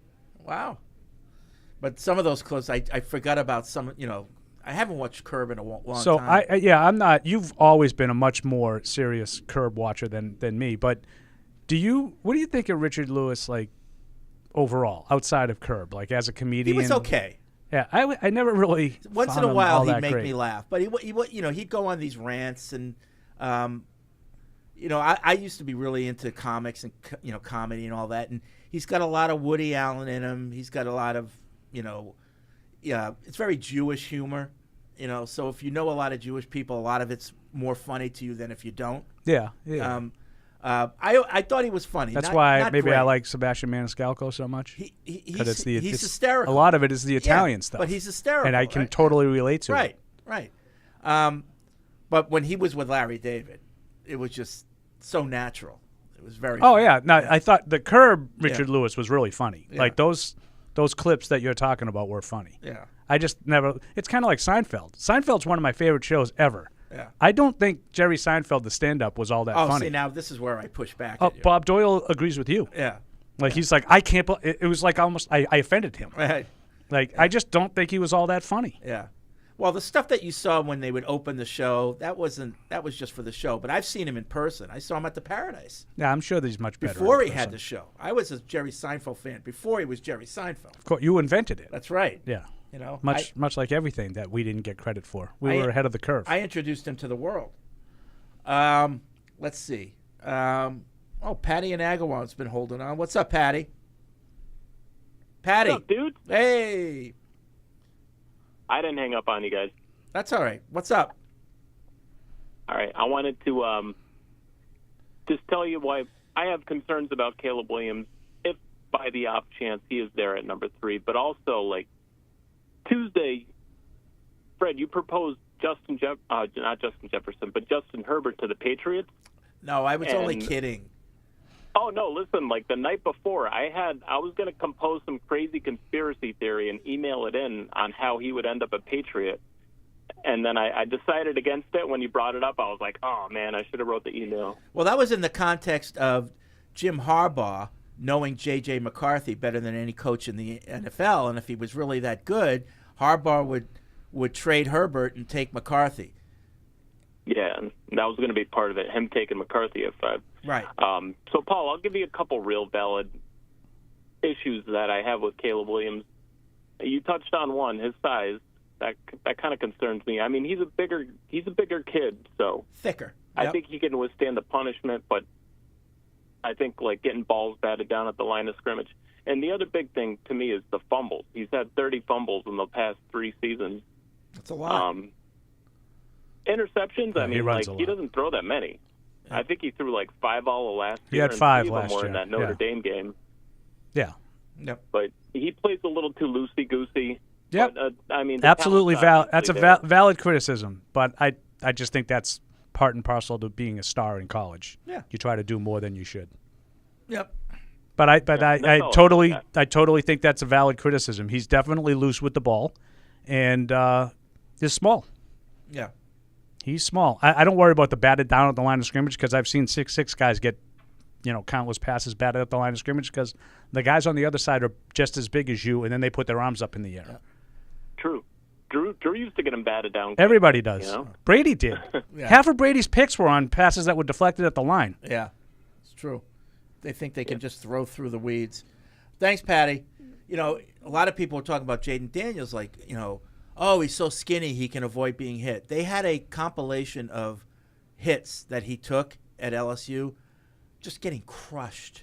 I mean, like Jaden Daniels just getting crushed. Right, and what's going to happen when he's getting crushed like that by NFL players? So he's going to have to learn, like, you can't be hurtling over people and all that stuff. People are going to hit you, and it's going to hurt a lot more than it did in college. Christian in North Carolina writes in, can we stop talking about scheme fit for the quarterbacks? Was Mahomes a scheme fit for Kansas City? If the guy is the most talented player, you take him. You draft talent, not fit. That is what has gotten us in trouble for the last 5+ years. Elliott and Mayo reciprocated this in the press conferences. It's what the Packers did too. Jaden and Caleb is a lot more talented than May or any of the rest of the quarterbacks. Go get one of those guys, and let's not F up this opportunity. See, I don't think that that's accurate. I don't think that those quarterbacks are much different talent-wise. Now, consistency-wise and things like that, flaws in the game, and I'm going to read you something here from Kurt Warner. He talked about Jaden Daniels. Jaden Daniels has all the physical ability to run around, and the way he played last year was so good. I just watched the Ole Miss game last night, and it was some really good stuff from a processing standpoint, so I'm kind of liking what I'm seeing there. Now, this is Drake May, not as good. Drake May is interesting because he's big, he's strong, he's got the big arm, but there's a level of inconsistency with him throwing the football, and that has always worries me. There's some things that concern me just from a consistent standpoint, his technique in the pocket, and it's just been about every tape I've watched where he just misses what I call layups, throws in front of him, and he just wildly misses those throws at times, 4, 5, 6 times a game. I think that's valid when I call him Josh Allen. That's why I call him Josh Allen. He's very inconsistent with his accuracy at times. That was on WEEI, by the way. I guess Kurt Warner was on Gresham Fourier. Oh, yeah. So I just read that on Twitter. Mike Cadlick, who covers the Patriots for EEI, put those quotes up on Twitter. I think it's not about an ability thing. Like, I think that it's the eye of the beholder. You could say Caleb Williams is more talented than the other two. I would agree. But I think that you can make a case for May. You can make a case for Daniels. Different things. Again, none of the Williams and May don't run like Daniels does. Right. I don't think Daniels throws like May and Williams do. Right. You can make an argument for any of them. I think Williams is the best, but I'm just afraid we're grading on the curve this year with the quarterbacks. No, I don't think you're grading on a curve. These guys, like when you grade on a curve, it's like 2 years ago when Kenny Pickett is the only first-round pick. And, and he probably, because there was nobody else, he got bumped up to first-round status, where if he was in this class now, he might be a third-round pick. Do you know what I mean? Yeah. I mean, when Mahomes got drafted, no one called him a generational quarterback. No, and he is. But I'll tell you why. Because he played in a system where all of his predecessors failed to do anything in the NFL. Yeah. And that was the knock on him. Yeah. Everybody thought it was great, and but you're like, well, look at all the guys that came. I think it was I forget all the guys' names now. Harrell was one of them. I forget the guys. The Texas Tech quarterbacks, none of them panned out in the NFL until Mahomes. All right. Coming to you live from the Combine in Indy is Evan Lazar and Mike Dussault. What's up, guys? There they are. Hey, guys. Still got that Bargain We're Basement here. special Happy Leap Day. Background. I've seen a lot of you guys in front of that background over the last 2 days. What's that? What's that, Paul? Making fun of our background now? Yes. That's the weak. background's been the star of the show, we thought. It's been weak. a lot of people trying to read into what does it mean? Why are we going with this backdrop? Well, we'll just keep that between ourselves. It looks like the sheets that I had when I was like 6. Yeah. But that's funny that you say that, Mike, because at the Without top, the stains. Yeah, at the top of our show. Come on, I was 6, Mike. At the top of our show, Mike, we were talking about how everybody is reading into everything that the Patriots are doing these days. Every comment they make, every clip that we release on social, the Dynasty documentary, everything we do has some hidden meaning these days. I mean, I guess I can. I guess I can put it to bed right here if you guys want. But the conversation was Neil said, "Hey, we have like a regular backdrop or maybe a throwback one," and I was like, "Oh, the throwback one would be kind of cool." And he said, "Okay," and that was it. So, and then it's just, and then it's hilarious that people are like, "Oh, what does it mean?" Or they bringing back the uniform. So Mike, I think we're gonna have a little fun with this. You know something, and you're just or being do I? playing coy. Or do I? It seems an interesting color, blue, doesn't it? What does that mean? I don't know. Yeah. All right, guys. So this is day 3 for you at the Combine. What's the news? Well, I think that there's a lot of reporting, and I know you guys are just talking about the quarterbacks, that if the Patriots fall in love with one of these guys at 3 overall that's still on the board, then they'll probably be taking a quarterback in the draft. And that's the way that it's been. The wind's been blowing, I would say, for the last couple weeks. Every time we talk to Elliot Wolf, we've talked about this, Deuce. He has a smile on his face when he talks about this quarterback class. He's high on the quarterback class. And if the guy that they like is there at 3, I think they take him. And if he's not, then I think they might be a trade back team and someone that, just accumulates assets and tries to build it a little bit differently. But looking at all 3 of these quarterbacks, there doesn't seem to be a general consensus even at times with Caleb Williams not necessarily being the number one guy. And I think at the end of the day, if there's a quarterback at 3 that the Patriots like, he'll be a Patriot. Before the show, I was watching that Get It Up show on ESPN with the Greenberg, and they were talking about Jaden Daniels perhaps now being the number one pick. Have you heard that stuff too? No, I don't think we have heard that here. I mean, I do think the speculation, is just really centered around Washington, and with Cliff Kingsbury going there, is Jaden Daniels more his kind of quarterback? So I think that's really when we heard. That's just the first I've heard that Daniels might be. First of all, we did see Williams. Reports last night that not everybody has Williams atop their draft board, and there are some questions as we've talked about with him, and maybe that's But I also think we're here in Indy, and that's when these kind of things get said and talked about, and I don't know, and people are starting to put their pieces into place, trying to get some subterfuge, as we like to say. Yeah, I mean, this was all Orlovsky's analysis, and he was saying if you really break it down, Daniels is the best at all the different things you look for in a quarterback, including, and he called it pocket peace, P-E-A-C-E. He said he was more peaceful in the pocket than Caleb Williams. So I don't know where he gets that, because they both like to run all over the place, but that's what Orlovsky's saying. Yeah, one of the things I would like to differently though. Caleb. Go ahead, Evan. Go ahead, Ev. No, I think they run differently though.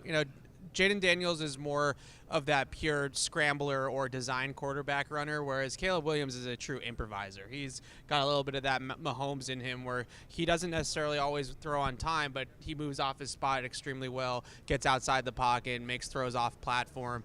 Jaden Daniels, I don't think, creates in that respect the same way that Drake May and Caleb Williams does. But his straight line speed and his ability to create yards as a runner is much better than those other two guys. So even though they're both mobile, I would say that they're mobile in different ways. And with Jaden Daniels, I think it's really just a matter of how much stock you put into.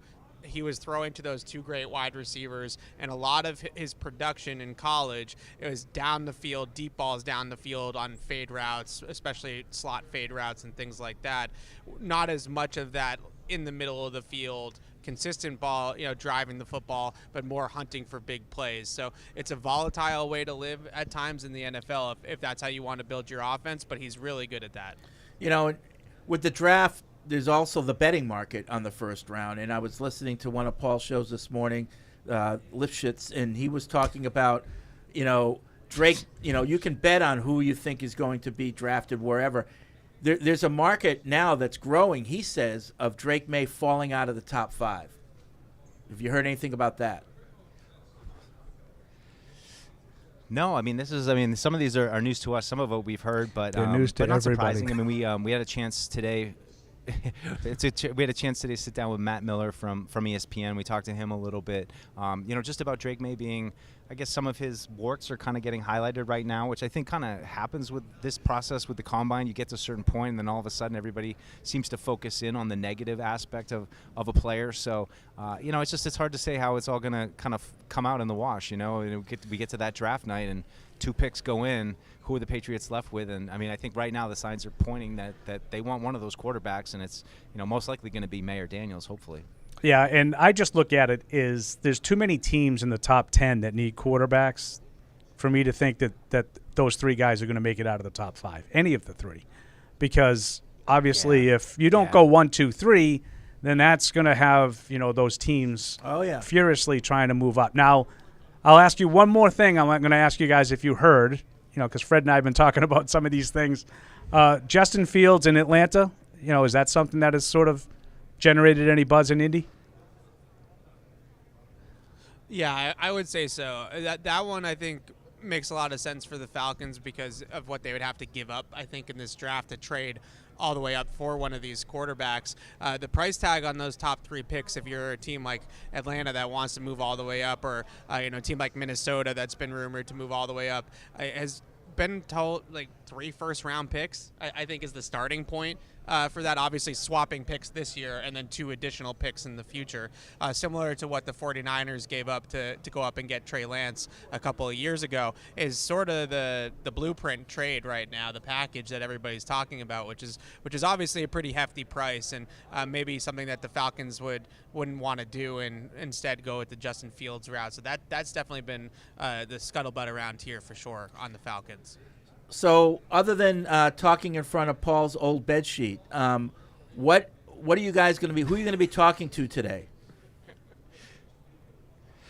Well, we already are done, actually. We heard from the tight ends, the safeties, and the cornerbacks. Interesting tight end class. We shot a debrief. We also did an extended kind of version, which, by the way, as we were recording the debrief, the St. Elmo's crew came in with those little shrimps. Ooh. And so me and Evan both ate the shrimp cocktail live on camera, and they barged right into our debrief session. So that video will be coming to you guys sometime in the next hour or two. So you have something to look forward to there. But we did hear from the cornerbacks, safeties, and tight ends. We were kind of interested in the tight ends. I'll let you maybe jump into some of those guys. There are a lot of cornerbacks. We kind of laid out. We all know, what those needs are, but certainly tight end was a highlight position. Yeah, I think tight end, it's not as deep this year, as good of a class this year as it was last year. Last year is a really good class, but there's a couple guys at the top of the draft. We can obviously talk about Brock Bowers, who's one of those players that's going to probably go in the top 10, but I've really liked Jatavian Sanders from Texas for a while now. I think he's someone that you can get at 34 potentially, that can be at vertical tight end, create big plays with the ball in his hands. Just a chunk play guy at that position. Similar to David Njoku in Cleveland in this AVP offense. And we both like Ben Sinnott from Kansas State. Theo Johnson from Penn State's another one. Cade Stover, Ohio State. But really, I think this is a 2 tight end class. It's Bowers, and then it's a little bit later Jatavian Sanders. And I say a little bit later, not that much later. So once you hit after those 2 guys, you're talking more about role players, situational type of players, or guys that are more like tight end 2s, backups on the depth chart. I heard that Bowers says he has not talked to the Patriots yet. Oh man, we're just having a blast with people yelling out, "Have you met with the Steelers? Have you met with the Steelers?" Every single one you go to, there's just one guy yelling over and over again. We see all the reports coming out of all the guys that the Patriots have met with, and Evan and I were talking. It's like, well, they should be meeting with all these guys. Like, it shouldn't be all that surprising. But hey, Paulie, I got a little shout out to you about you. I went over I'm blanking on his name right now, the radio announcer for the Texans, who Mark Vandermeer. Matt Smith seemed to know. Yeah, there he is. So he was. They asked one of us to go over, so I went over and chatted with them for a little while. So they were asking, like, "Oh, how's Paul Perillo and Andy Hart doing?" And he remembered you. He wanted to talk to you, Paul. He didn't didn't want us. So facts. Speaking of St. Elmo's, have you been? Yeah, we went the first night, and I think everybody was expecting to go back again just to get a shrimp cocktail. I think Matisse and Evan were ready to go back, and then all of a sudden we're shooting our debrief, and here they come like right into the shot. So it was pretty funny. I mean, it was really spicy when I started watering. Never quite had to like record a video where you're managing like eating something and it's spicy. So it felt a little bit like we were on Hot Ones there for a second. Cool. What's the plan tonight? We might be Prime 47 tonight. Oh, jeez. We might be Prime 47 tonight. We'll see. Granted, we just ate check a those Shapiro expenses there. sandwich that was the size of my head. So I checked off the St. Elmo's box. We checked off the Shapiro's box. Now we got to check off the Prime 47 box. Okay. So there you go. More meat. Let's go. How much per diem did we give you guys? Jeez. It was $2,000. $2,000 was, I think, the number, and we're spending every dime. We're gonna keep of that it. number to ourselves. Yeah. So when you don't, so no expenses. It was all per diem. Oh yeah, but it was a change. If you don't eat breakfast and lunch, then you can splurge on dinner. What about Weber Grill? There you go. There you go. Oh, we got it. Made it over there. Yeah. We've been talking about getting to the Weber Grill all week, so we'll get to the Weber Grill. Don't you worry. Don't you worry. All right, guys. Somehow. Keep up the good but work. We got a big. Yeah. I was just good. Yeah, and I was just going to close out, just say, quarterbacks, wide receivers, running backs tomorrow. Big day, offensive linemen then on Saturday morning. So, it feels a little bit like this is all kind of the prelude to what we all kind of really want, and those are those important positions the Patriots, clearly need. So we'll get a look at all those guys tomorrow, and I think we're excited to kind of get off the defense. Even I'm excited to get off the defense a little bit. So excited to see the quarterbacks and receivers tomorrow for sure. All right, good stuff. Thanks, guys. Keep up the good work. All right, boys. You can catch everything they're doing on Patriots.com and also YouTube, the Patriots channel on YouTube for the extended daily breakdowns. They managed to make me feel good. Yeah. It makes me feel good that the guy from Houston was asking for Mark me. Vandermeer. He's big time. Oh, yeah. Mark Vandermeer. And the other thing that they launched yesterday was the first Patriots draft podcast. Did you know that, Paul? I don't know what that is. Yeah. Oh, you're still there. You're involved in it, Paul. You know what it is.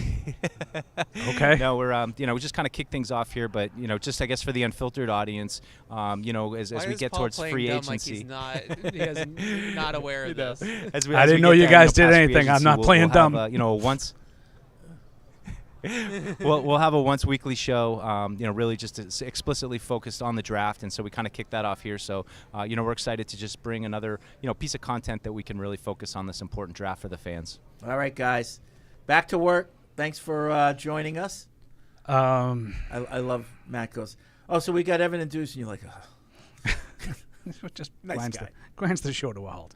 I'm such a jerk. I have another point. The whole someone, I think it was Rap Sheet, said that Caleb Williams is not the consensus number 1 overall pick on everyone's board. Okay. Well, I mean, in all seriousness, and I'm not trying to be snarky here. I know that's hard to believe. How many times do you think there's only one guy? All 32 teams have one guy on the top of the board.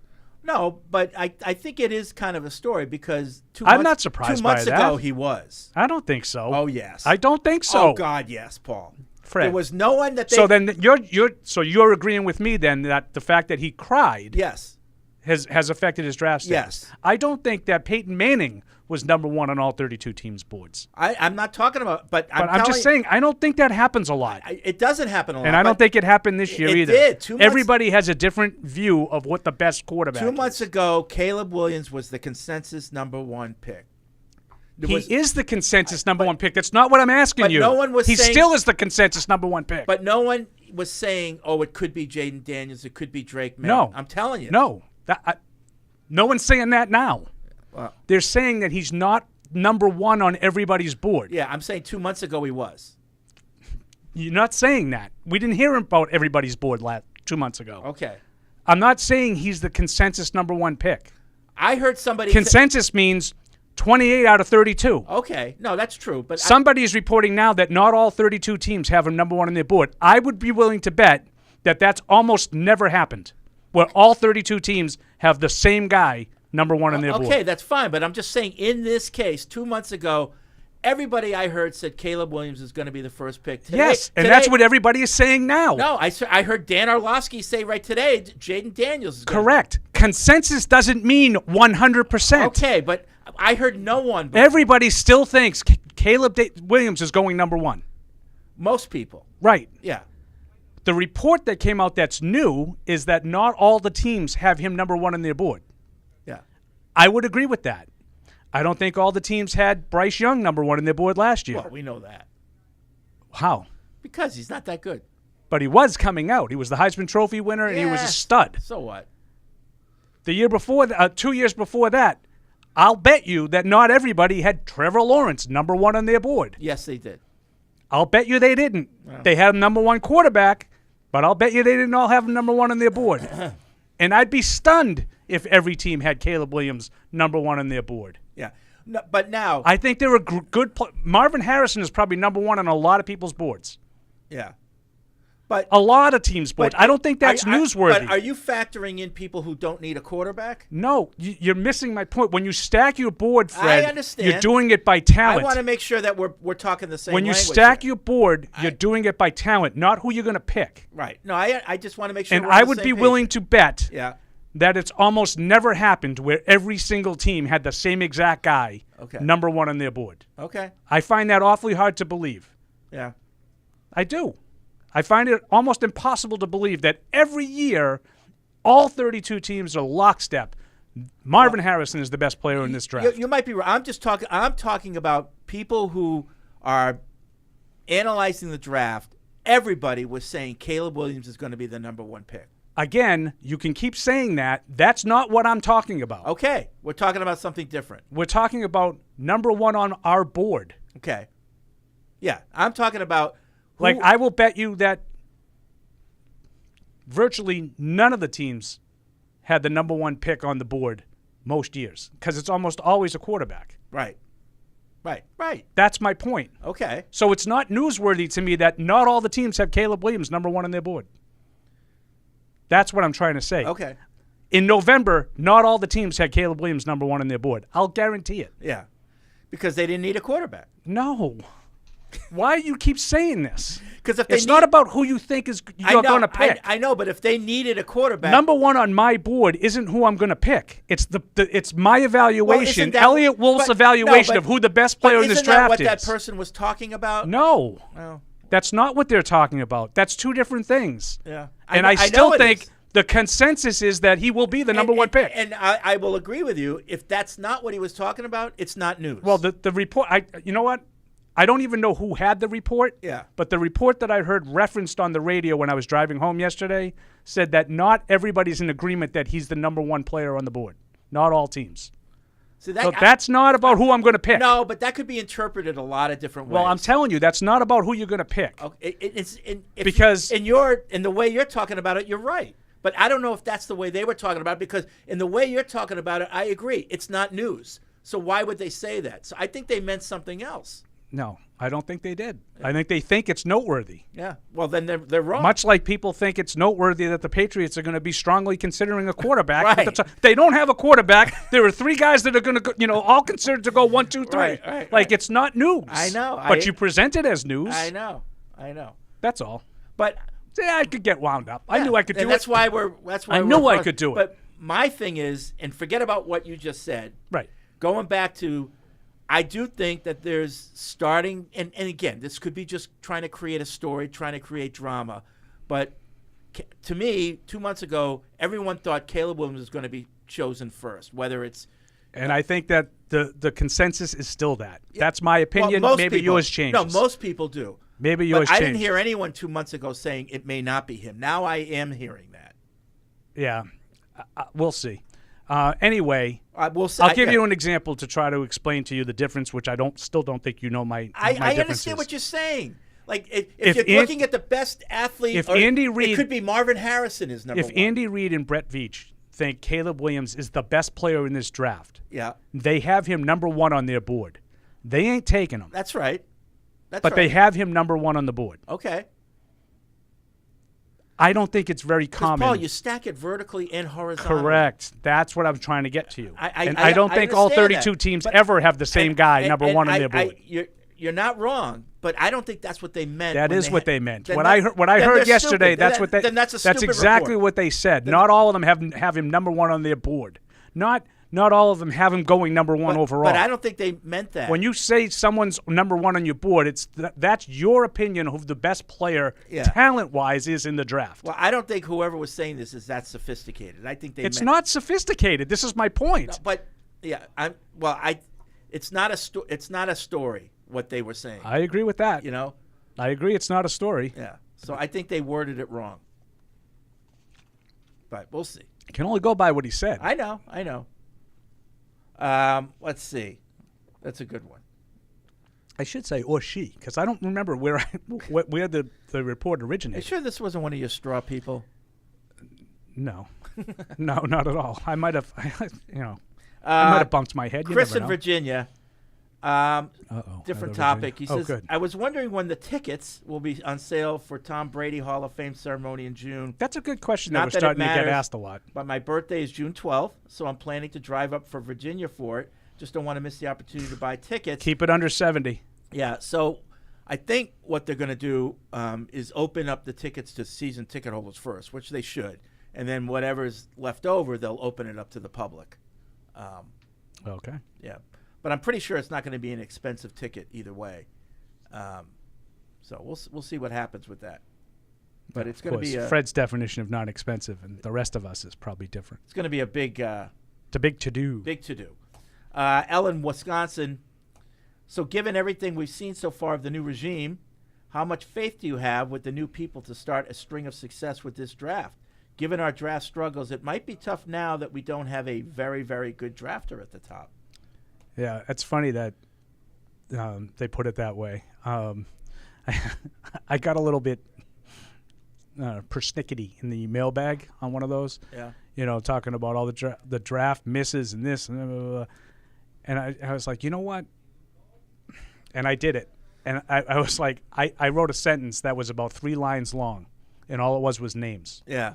You know, it's Richard Seymour, Matt Light, Dan Copen, Asante Samuel, Eugene Wilson, you know, Right. on and on and on and on, all the way through like Dante Hightower, Chandler Jones, Devin McCourty, Rob Gronkowski, you know. And I'm like, yeah, I get it. They went through a dry spell the last, 5-10 years. Yeah. But the first 15 years were dominant. Yeah.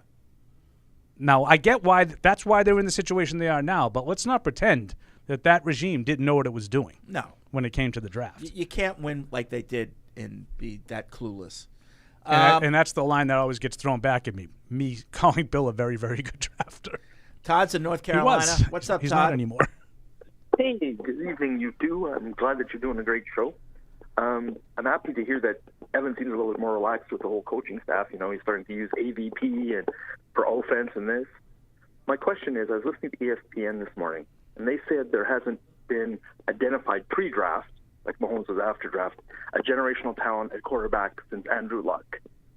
So maybe I agree with the that. idea of what they're doing in San Francisco is the right idea. Build the team first, and then just keep grinding until you find your guy. Because if there's nothing there that you can really. So how do you say, find hey, your guy? Yeah, but maybe there wasn't anyone pre-draft like that, but Joe Burrow. Right. There've been a lot of guys that have been great, but I just out of curiosity, if you build a great team, then you get the quarterback. Okay, so then how am I doing that? How am I getting the quarterback then? You're trying to pick somebody up through, trades or something like that. That's the only way I can see doing it. So you're going to trade for a good quarterback? I don't know. Take a look at what they did with Brady. Take a look what hopefully they're going to do with the Jets are hoping to do with that. I think you got to kind of open yourself up to maybe another route, just not one avenue. I'm not saying ignore the draft, but I'm saying build your team and Okay, so let's build the team in the top 3. I don't know why people think it's easy. It's easier to build the team. But here's the thing that people than it is forget. to find a quarterback. Everyone says, "Well, that's the way San Francisco did it." They ransomed their future for Trey Lance. Trey Lance. That's how they thought they were going to do it too, and it didn't work out. And they got lucky with Brock Purdy. And we'll just get. It's not like that was their roadmap. We're going to build the team and then get the quarterback. They were willing to give up 2 first-round picks to get Trey Lance. It didn't work. And all I'm saying is that you can do what and Todd's right. You could do what San Francisco did, and you can, you can get an all-pro caliber player on 10 different draft picks because that's what San Francisco did. Yeah. Like they literally hit on like a dozen picks, half of which are like all-pro caliber. Yep. And then hope that the last pick of the draft turns out to be a quarterback. Right. Does that sound like a great plan? No. No. Like even they you know how hard Right. what John Lynch and Kyle Shanahan is to do? Right. Even they said, if you see the quarterback you love, go get him. Like Philadelphia, to a lesser extent, define is the similar to quarterback San you love? That's what Francisco. I'm trying to get at. But I'm talking about the team. Forget the quarterback for a second. Do you know how hard it is to build a team as good as San Francisco? Yeah, you have to be very, very lucky. Do you know how hard that is to have 2 linebackers that you took on day 2 and 3 that are all pro caliber? Yeah. Like they make plays all over the place. Like they weren't top 5 picks. Right. Fred Warner and Dre Greenlaw. Right. Right. Well, Debo Samuel, day 2 pick. Right. George Kittle, day 3 pick. Right. Like, you know how hard that is? Right. These are all pros. Yeah. These are the best of the best in the league, and you got them in draft after draft after draft. That's really hard. Right. Yep. Forgetting about if you end up at the end of that and you did get lucky. Oh, he's had enough of us. Yeah, because some people just don't want to hear the other side of the San Francisco thing. I have immense respect for how San Francisco put it together because it's way harder than making a trade for Patrick Mahomes. Yeah. And plus, they did it so quickly in terms of getting lucky in the draft, but in order to build a team like that, not only does it take time, but over that time, contracts come up. Fred, I'm not even calling it luck. It's so hard to do. I'm not even calling it luck in the draft. Yeah. I'm giving them credit for it. Yeah, okay. It's really hard to be that good. Yeah. Joey Bosa is a top 5 pick, right? Right. How many other of those guys? Brandon Ayuk was a bottom of the first round, I think. Yeah. Right. And Debo was a second-round pick. Kittle, I think, was a fourth-round pick or a fifth-round pick. Greenlaw, and I already mentioned Fred them. Warner. You can do it that way. I have a lot of respect for doing it that way. I just think that people think that's easier than hitting on one pick. And I think if can we agree that one of these three guys is probably going to be pretty good? Would you think that the chances are that Williams, May, or Daniels, one of them is probably going to pan out? It could be. Last year, it was Young, Stroud, and Richardson. Richardson got hurt, so I'm going to take him out for a second. Yeah. Stroud was good. Yeah. Young wasn't. Right. Isn't that most likely, kind of what happens generally? But I think the thing that I'm trying to get at is if they didn't get lucky with Brock Purdy, if he couldn't do what he did, they'd be be an talking also about ran. how they screwed up Trey Lance. Yeah, they'd be an also ran. Right. If they didn't have Brock Purdy be as good as he is. Right. Now, a lot of people say, well, any competent quarterback would have been good in that system. I disagree. Yeah, I think he did a lot of things. Because I don't think that the Garoppolo was pretty good, and Purdy's been pretty good. Yeah. When C.J. Beathard played, it wasn't pretty good. Right. When Nick Mullins played, it wasn't pretty good. Yep. And certainly when Trey Lance played, it wasn't pretty good. Yep. So I don't think just anybody could get plugged in and do all right. If Brock Purdy wasn't Brock Purdy, we'd be talking about how they screwed up Trey You can Lance. make an argument when you're that talented, you don't need Patrick Mahomes. Right. And I would agree because Brock Purdy ain't Patrick Mahomes. Yeah. But he's also not C.J. Beathard. Yeah. So things fell in place for them. And through their own hard work. Right. And I think Philadelphia is similar. I think they built a really good team and then put the quarterback in place because they didn't have the quarterback. I don't know why people dismiss how difficult that is. And you look at that year that Jalen Hurts got picked, that was a good quarterback class. There were a lot of quarterbacks picked that year that all did pretty good. That was the great quarterback class, right? If I'm not mistaken. That's the Burrow class, right? Yeah. Burrow, Tua, Herbert, and him in the second, and Hurts in the second round. Right.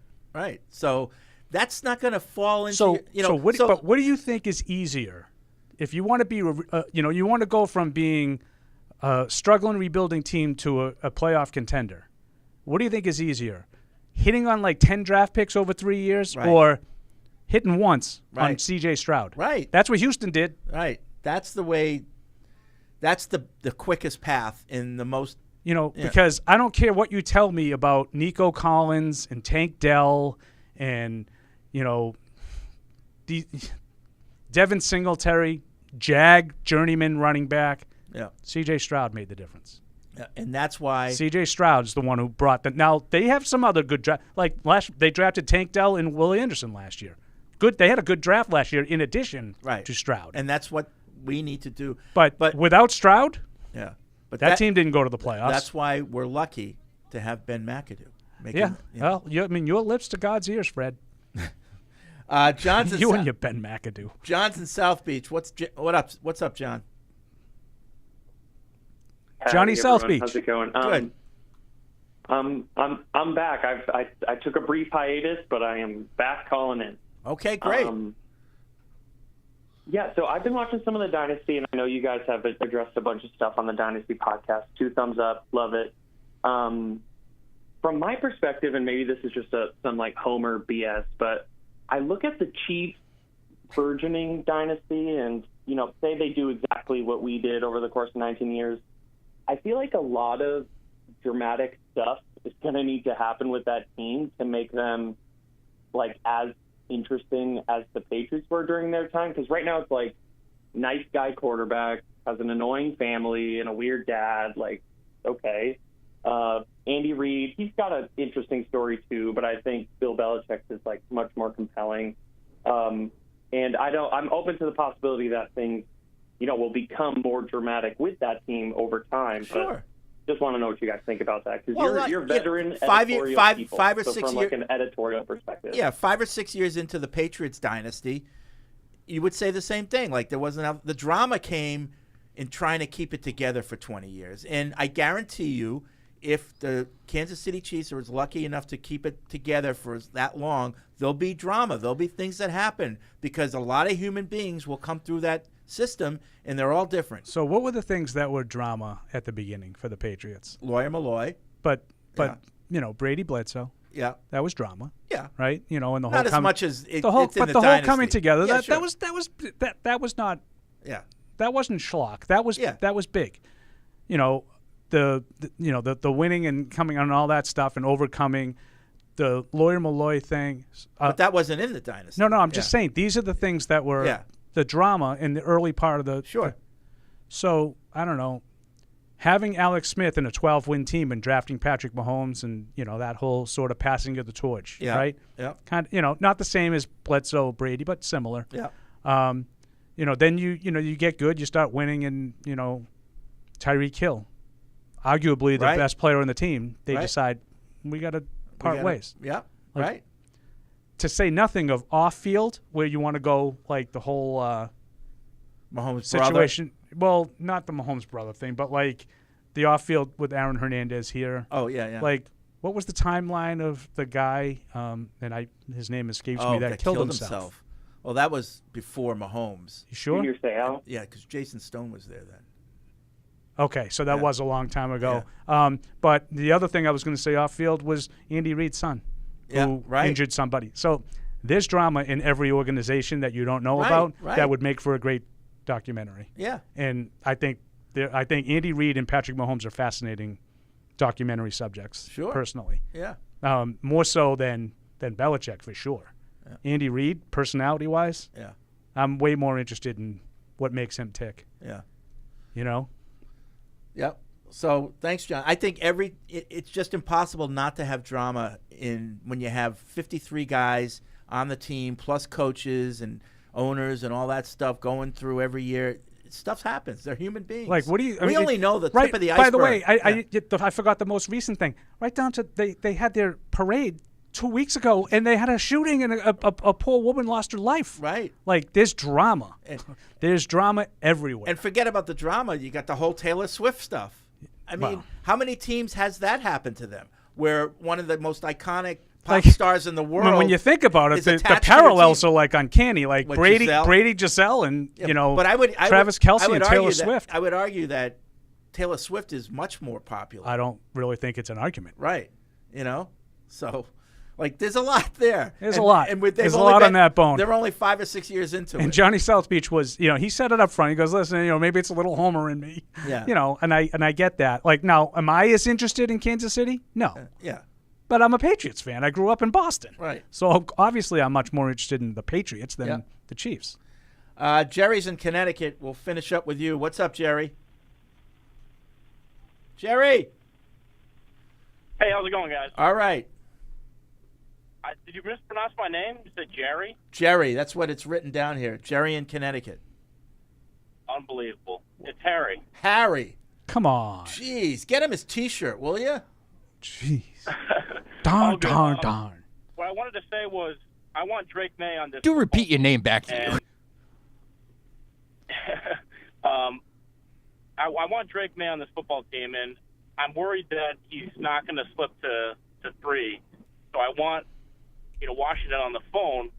I want your opinion of what is it going to take to move up, right? Is it a future first? I don't really know. It kind of depends on what. I don't think it would cost you that much.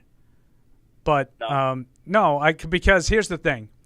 Let's just, for argument's sake, say that Caleb Williams goes 1. Right. So it's Washington, and they have their choice between Jaden Daniels and Drake May. If they want Drake May, they ain't trading it. Right. Okay. So I don't think it's costing you Yeah. a future first. Yeah. I don't know exactly what it is to move up one spot, but they're not trading under any circumstances. Right. Unless somebody lower gives them more. And all of a sudden now, well, I do like Drake May more than Jaden Daniels, but they're really close, and the Vikings are looking to give me Justin Jefferson plus a first-round pick and a second-round pick. And the Patriots. All of a sudden there's a bidding war. Yeah. Now maybe you do it. But I think you could make that move. It'll be interesting. That's the one unknown factor to me is it'd be fascinating to know how Elliott Wolf and Jerod Mayo feel about the three quarterbacks. If you're in that situation at number 2 and you really you're not enamored with Drake May, do you get it out there before that? Yeah, we're not going to pick Drake May. So phones are open for you to call us and tell us what you or the opposite. We love both of these guys, and we're trying to decide between the two of them. Yeah. Right? Okay. In that way, they might take May, but they look like they sound like they're willing to take Daniels too. So let's see if we can jump up there because we like May. Right. Like Harry. Harry I think likes that May. allows them to get more value out of that pick if they leave it open to who they're going to take. Right. Yeah. I think that's part of the smokescreen season of the draft time, which I thought that was one of the most interesting parts. Did you read Peter King's farewell? No. It's Peter King. No.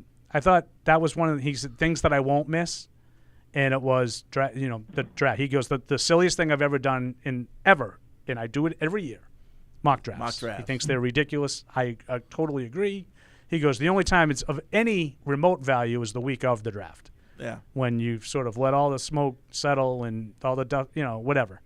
And then he was talking about how he won't miss all of those, like, smoke screens and lying season and all that stuff, which I think that's a big part of this. All right, I just saw Alex Barth walk through the door. That means Catch 22 is He's coming hydrating, up. so he's obviously getting ready to deal with Evan for a while. He's going to get ready to talk to Evan in front of Paul's bed sheet.